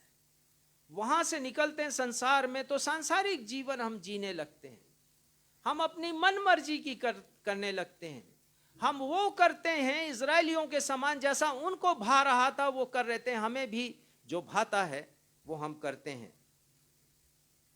इजरायलियों ने अपने आप को प्रसन्न किया, परमेश्वर को प्रसन्न नहीं किया। सोचने की बात है कि इस क्रिसमस पर हम किसे प्रसन्न करने जा रहे हैं। अपनी खुशी के लिए पर्व को मनाना चाह रहे हैं या इस पर्व को परमेश्वर की खुशी के लिए मनाना चाह रहे हैं। एक व्हाट्सएप ग्रुप में चर्चा हो रही थी, अभी अभी की बात मैं बता रहा हूं। एक भाई ने लिखा, कोरोना का समय चला गया, इस वर्ष हम क्रिसमस को अच्छे से मनाएंगे।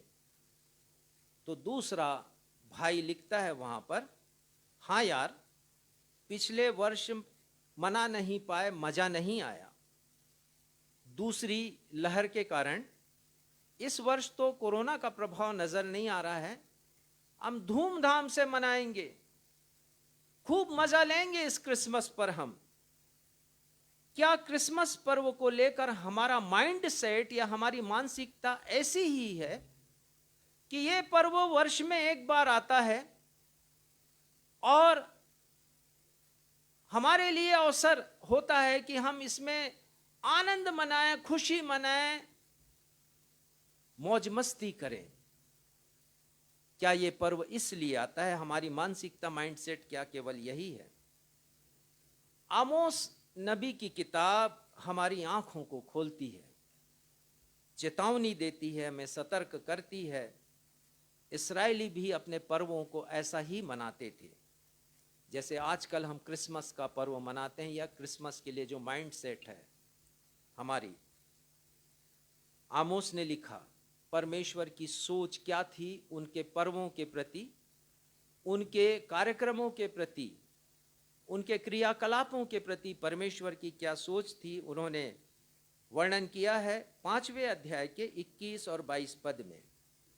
पढ़िएगा, शायद ये मेरी और आपकी आंखों को खोलने के लिए पर्याप्त हो।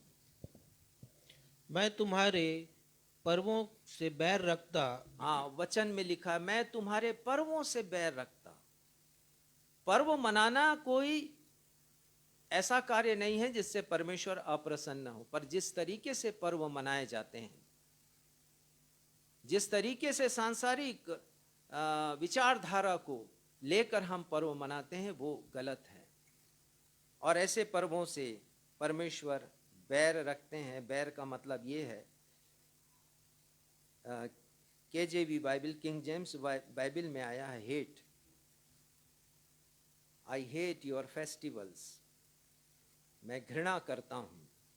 और आगे क्या लिखा है? और उन्हें निकम्मा जानता हूं। उनको निकम्मा जानता हूं। यदि हम अपनी खुशी के लिए पर्व मना रहे हैं, अपने इंजॉयमेंट के लिए पर्व मना रहे हैं, तो परमेश्वर हमारे पर्व को तुच्छ जानते हैं। जिस पर्व में बाइबल की विचारधारा नहीं है, सांसारिक विचारधारा नहीं, परमेश्वर कभी उससे प्रसन्न नहीं होंगे, परमेश्वर उसे तुच्छ जानेंगे। लिखा है, उन्हें निकम्मा जानता हूं, उन्हें तुच्छ जानता हूं, क्योंकि वो पाखंड से भरे होते हैं। और आगे, और तुम्हारी महासभाओं से मैं प्रसन्न नहीं। तुम्हारी काउंसिल मीटिंग से, तुम्हारी कमेटी की मीटिंग से मैं प्रसन्न नहीं होता। मैं तो प्रसन्न उन पर्वों से होता, पर्व की उन बातों से होता, उन क्रियाकलापों से प्रसन्न होता हूं जो एक मनुष्य को मेरे पास पहुंचाती है। यदि हमारे क्रियाकलाप हमें परमेश्वर की ओर पहुंचाते हैं, परमेश्वर तक पहुंचाते हैं, उनकी निकटता में, संगति में, तो वो पर्व अर्थपूर्ण है। नहीं तो वो अर्थविहीन है, मीनिंगलेस है, उनका कोई अर्थ नहीं परमेश्वर के समक्ष। न ही हमारी किसी मीटिंग का कोई अर्थ है। हम केवल अपना वक्त जाया कर रहे हैं, और जो कुछ हम कर रहे हैं उसकी एक हम यदि गठिया बना लें, और प्रभु यीशु मसीह जब आए तब कहें मैंने ये काम किया है, प्रभु यीशु मसीह निकम्मा जानेंगे, उसे तुच्छ जानेंगे। हमारे लिए कोई अवसर नहीं होगा कि हम उनके साथ स्वर्ग के राज्य में प्रवेश कर सकें। उसके बाद पढ़िए, चाहे तुम मेरे लिए होम बलि और अन्न बलि चढ़ाओ तो भी मैं प्रसन्न न होऊंगा, और तुम्हारे पाले हुए पशुओं के मेल बलियों की ओर न ताकूंगा। हाँ, कुल मिलाकर के ये है कि तुम्हारी आराधना को मैं स्वीकार नहीं करूंगा, मैं खुश नहीं होऊंगा, मैं प्रसन्न नहीं होऊंगा। हमारी आराधना यदि परमेश्वर ने स्वीकार नहीं किया, परमेश्वर ने ग्रहण नहीं किया, तो उसका कोई भी अर्थ नहीं है। वो कह रहे हैं यहाँ पर कि कितनी भी भेंट चढ़ा दो मुझे, मैं उसकी ओर ताकूंगा भी नहीं, उसे देखूंगा भी नहीं, नजर भी नहीं उठाऊंगा उसकी तरफ। और आगे कहते हैं, गीतों और आराधना का कोलाहल मुझसे दूर करो। वाद्य यंत्र चाहे कितनी भी निपुणता से बजा लो, मैं उसे नहीं सुनूंगा। कहने के लिए बहुत सी बातें हैं, लेकिन हम बड़े दिन के अवसर पर बहुत से ऐसे आयोजन करते हैं, गीत संगीत प्रतियोगिता रखते हैं, अनेक प्रकार की प्रतियोगिताएं होती हैं, और हम सब इसमें इन्वॉल्व होते हैं क्योंकि हमें बड़ा आनंद आता है। ये आनंद हृदय का आनंद नहीं है, ये आनंद हमारे मस्तिष्क का आनंद होता है, हमारे हृदय का नहीं, हमारे विचारों का आनंद होता है। क्रिसमस धूमधाम से मनाने हम बहुत सी तैयारियां करते हैं, नए वस्त्र सिलाते हैं, नए वस्त्र खरीदते हैं, घर का घर का रंग रोगन करते हैं, वाइट वॉश करते हैं, सजावट करते हैं, स्टार लगाते हैं, क्रिसमस ट्री लगाते हैं। क्रिसमस रैलियां बहुत जगह होती हैं, शामिल होते हैं हम उसमें, पिकनिक पर जाते हैं, बहुत से खेलकूद की प्रतियोगिताएं होती हैं, कॉम्पिटिशन्स होते हैं, एंजॉयमेंट के तरह तरह के तरीके हम ढूंढ लेते हैं, स्वादिष्ट पकवान बनाए जाते हैं, और बड़े बड़े भोज भी आयोजित किए जाते हैं। अच्छा, ये सब करते हैं, और यदि अच्छी भावना से किए जाएं, अर्थपूर्ण किए जाएं, तो मेरा कोई विरोध भी नहीं है। मैं वचन के अनुसार आपसे बातचीत कर रहा हूँ।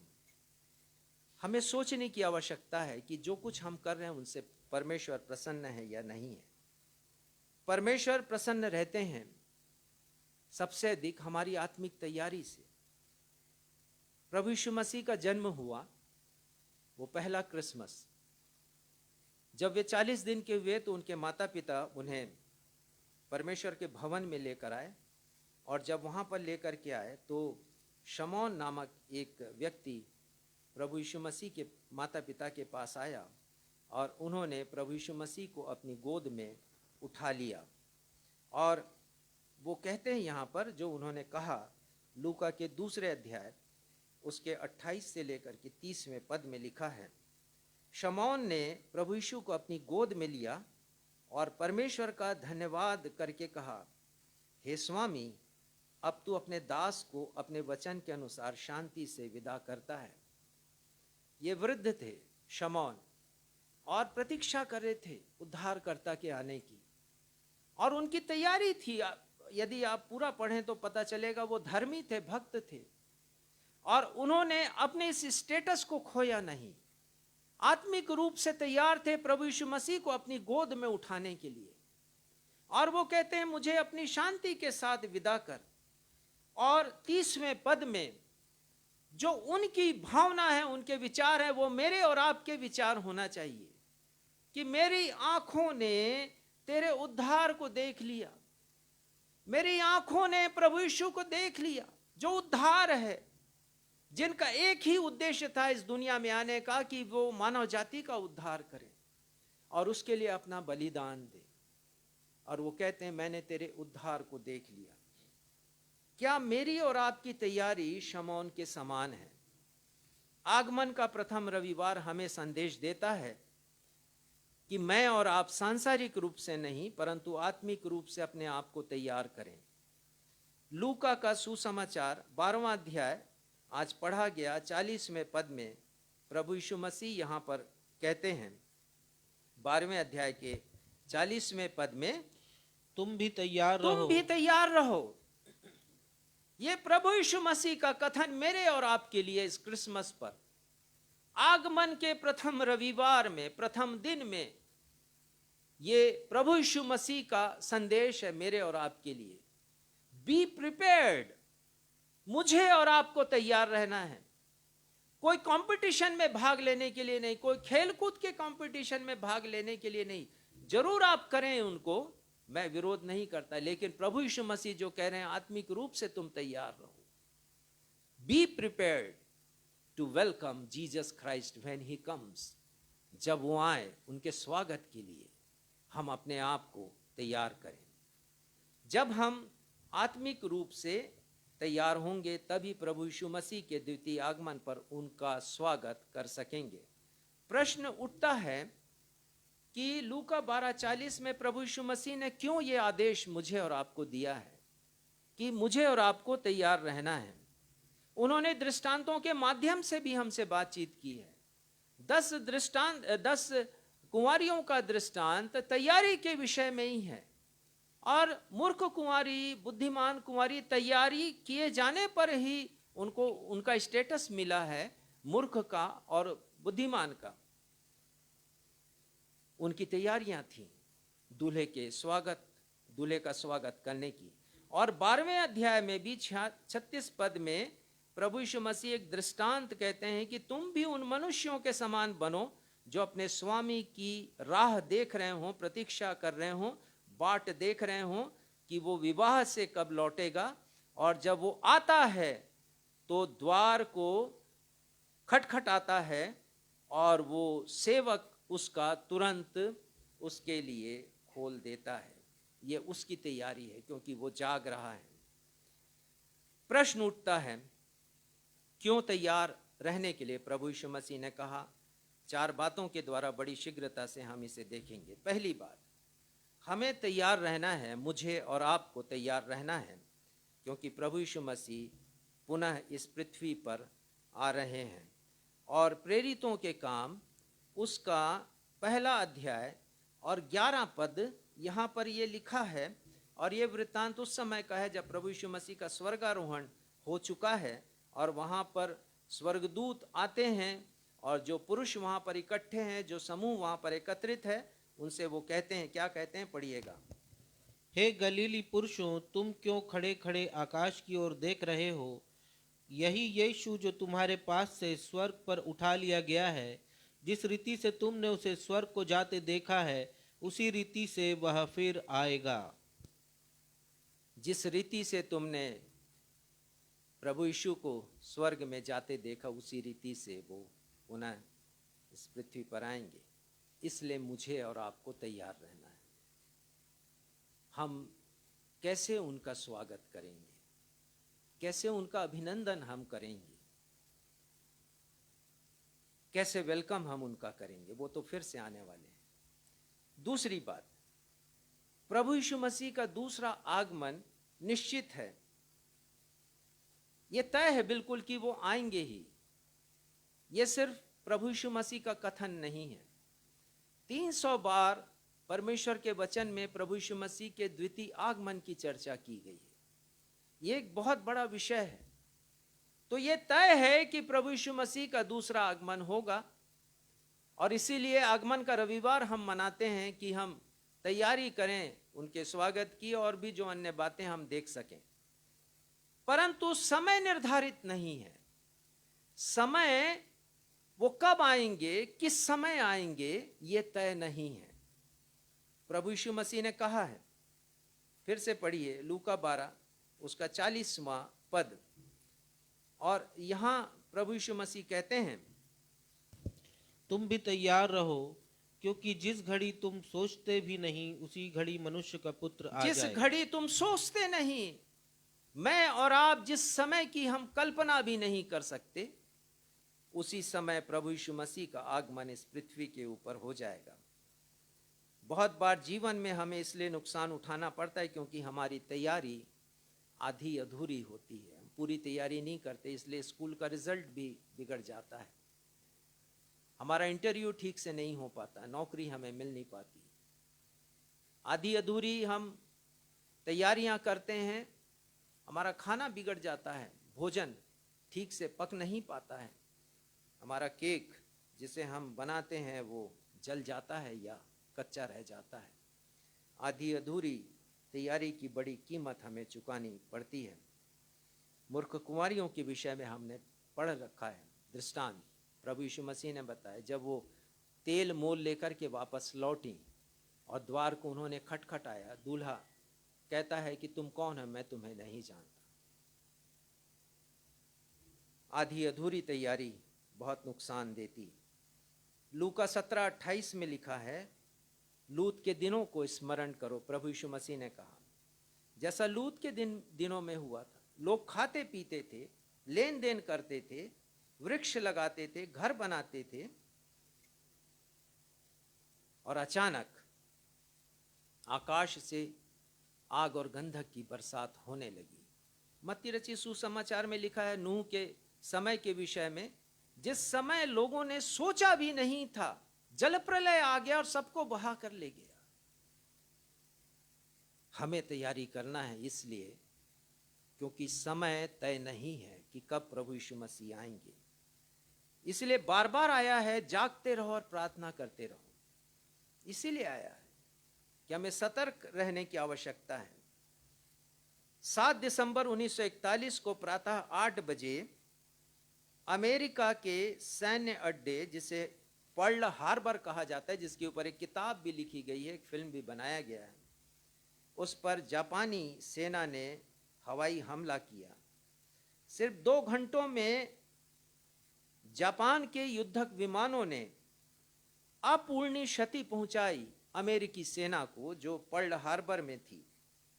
अमेरिका के 13 युद्धपोत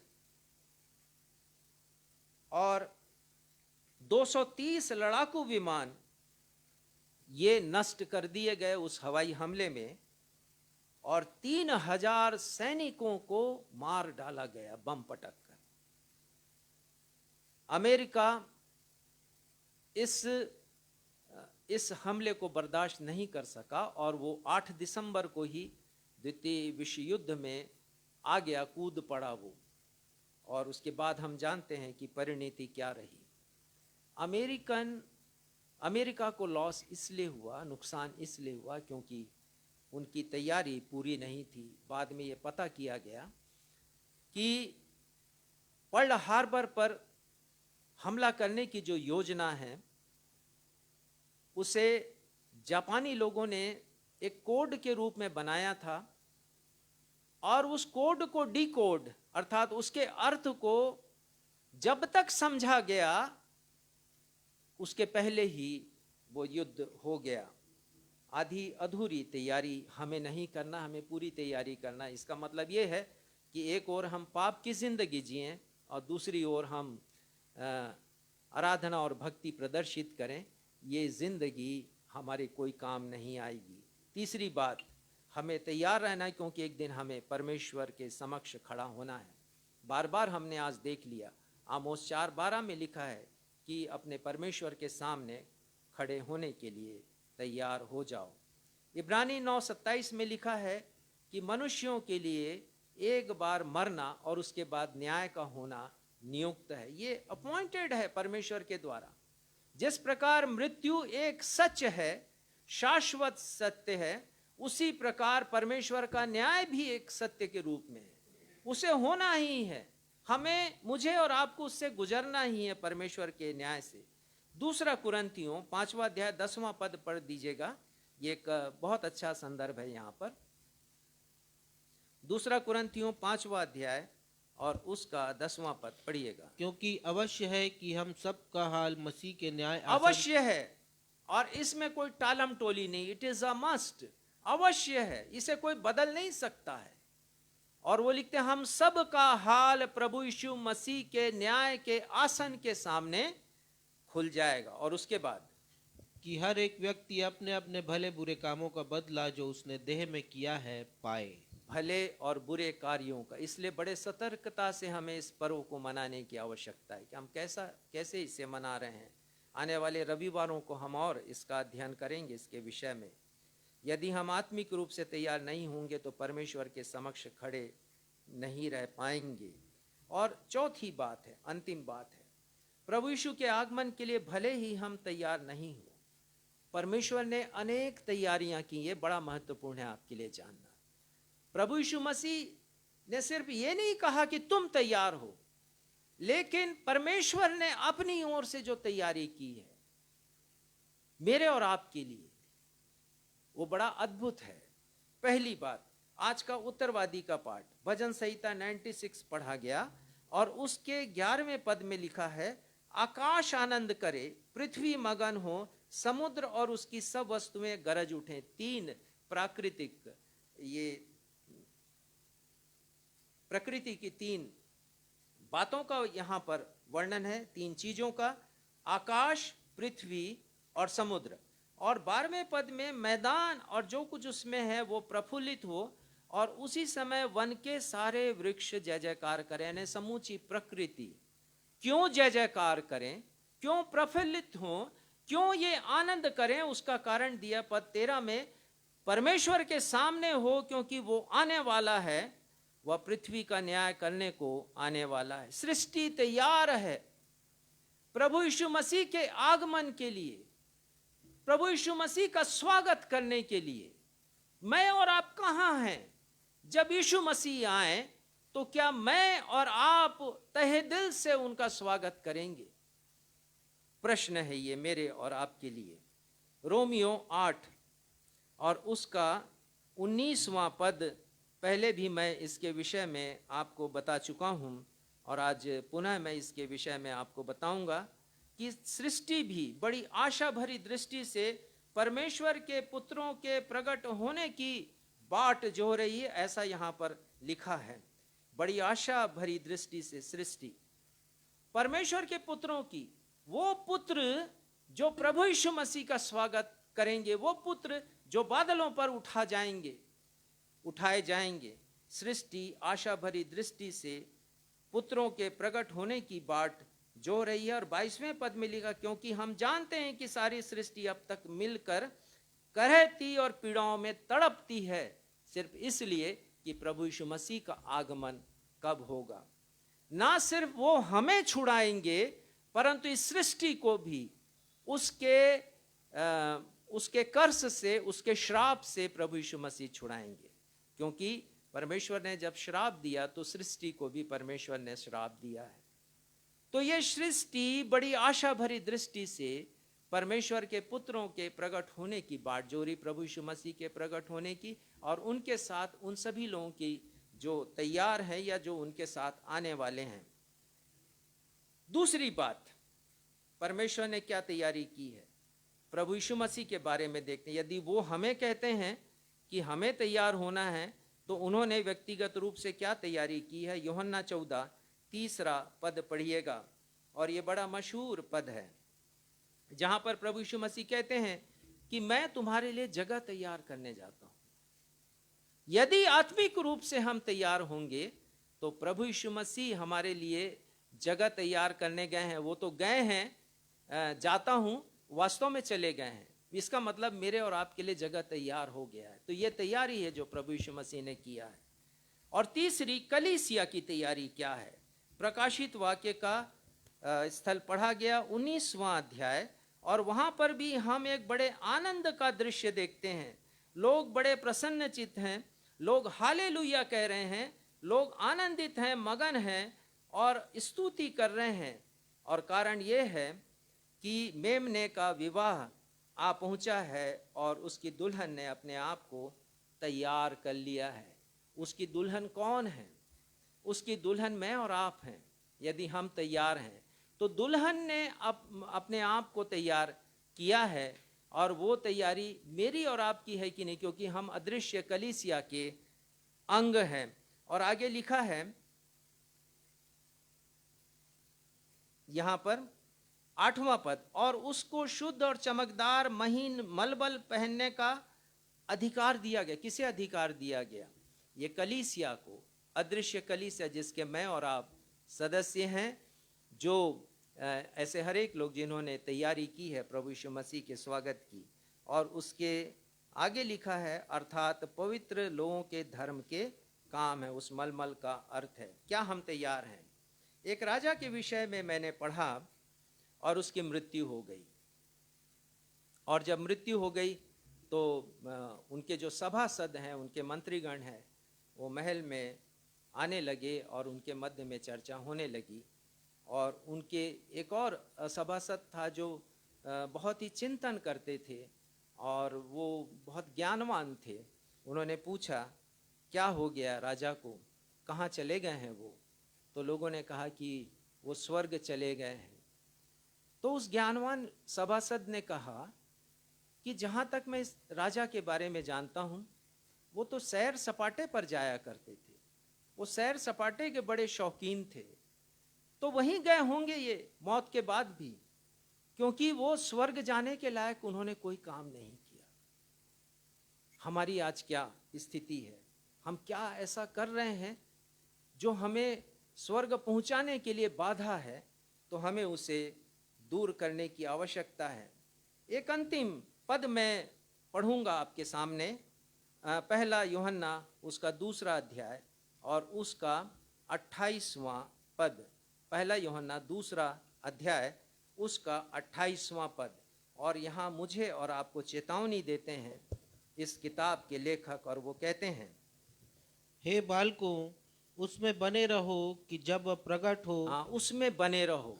हमारी तैयारी क्या होनी चाहिए कि हम प्रभु यीशु मसीह में बने रहें कि जब वह प्रकट हो, अर्थात जब उनका आगमन हो, तो हमें हियाव हो, तो हमें साहस हो उनके सामने खड़े होने का, और हम उसके आने पर उसके सामने लज्जित ना हो। और हम लज्जित ना हो, शर्मिंदा ना हो। 5 मूर्ख कुंवारियां शर्मिंदा हो गईं जब उन्हें द्वार के भीतर प्रवेश करने का अवसर नहीं मिला।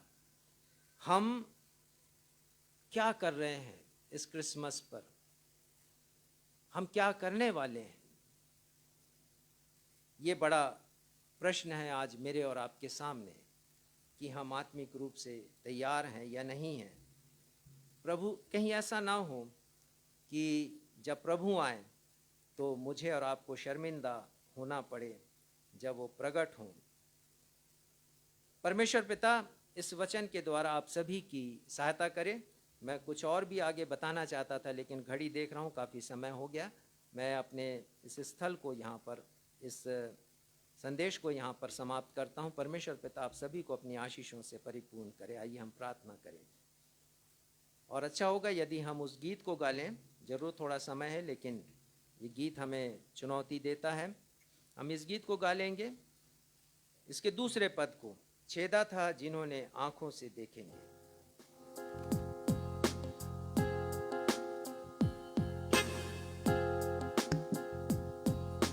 छेदा था जिन्होंने आंखों से देखेंगे, बादलों पर यीशु को गाते स्वर्गदूतों को, महिमा में अपनी जब आएगा।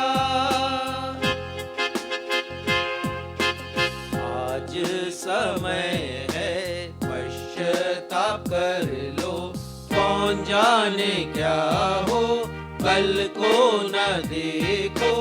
हाथ फैलाए यीशु तक ताज, हाथ फैलाए यीशु तक ताज।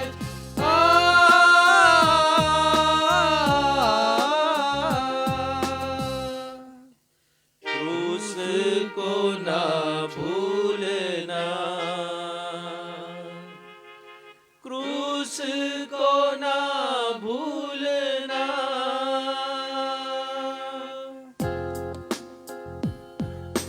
देख यीशु आता, बादलों पर आता, तुरही फूंकी जाती, अंत समय अब आता। आ जाओ सब जन उधार, रहना सब हरदम तैयार। पा जाओ सब जन उधार, रहना सब हरदम तैयार। हे हमारे पिता, हम आपके समीप आते हैं। जब प्रभु यीशु मसीह अपनी महिमा में आएंगे तब हमारी स्थिति क्या होगी? हम स्वागत करेंगे या छाती पीटेंगे और पर्वतों से कहेंगे, चट्टानों से कहेंगे कि हम पर गिर जाओ? हमारी प्रार्थनाएं पिता, जैसे संत यूहन्ना ने लिखा कि हम प्रभु यीशु मसीह में बने रहें, उनसे हम जुड़े रहें, उनकी संगति में बने रहें, ताकि जब वो आए तब हम उनका तहे दिल से स्वागत कर सकें। इस वचन ने पिता हमारी बड़ी सहायता की है, हमारे विचारों को बड़ा खुला किया है, इसमें ओपन किया है। प्रभु यीशु मसीह के द्वितीय आगमन के विषय में और आपके वचन के विषय में होने दीजिए पिता, हम बुद्धिमान बने, बुद्धिमान कुंवारियों के समान हो सके, हमारी तैयारी पूरी हो उनके स्वागत के लिए। आज के वचन के लिए फिर से आपको धन्यवाद देते हुए अपनी इस प्रार्थना को आपके बेटे बादलों पर आने वाले प्रभु यीशु मसीह के नाम से मांगते हैं। सुनिए और ग्रहण कीजिए। हम सब कहें आमीन। आशीष ग्रहण करेंगे। अब हमारे अद्वैत पिता परमेश्वर का प्रेम, हमारे उद्धारकर्ता प्रभु यीशु मसीह का अनुग्रह और शांतिदायक पवित्र आत्मा की सहभागिता हम में से हर एक के साथ अब से लेकर के हमारे उद्धारकर्ता प्रभु यीशु मसीह के दूसरे आगमन तक हमेशा होती रहे। आमीन।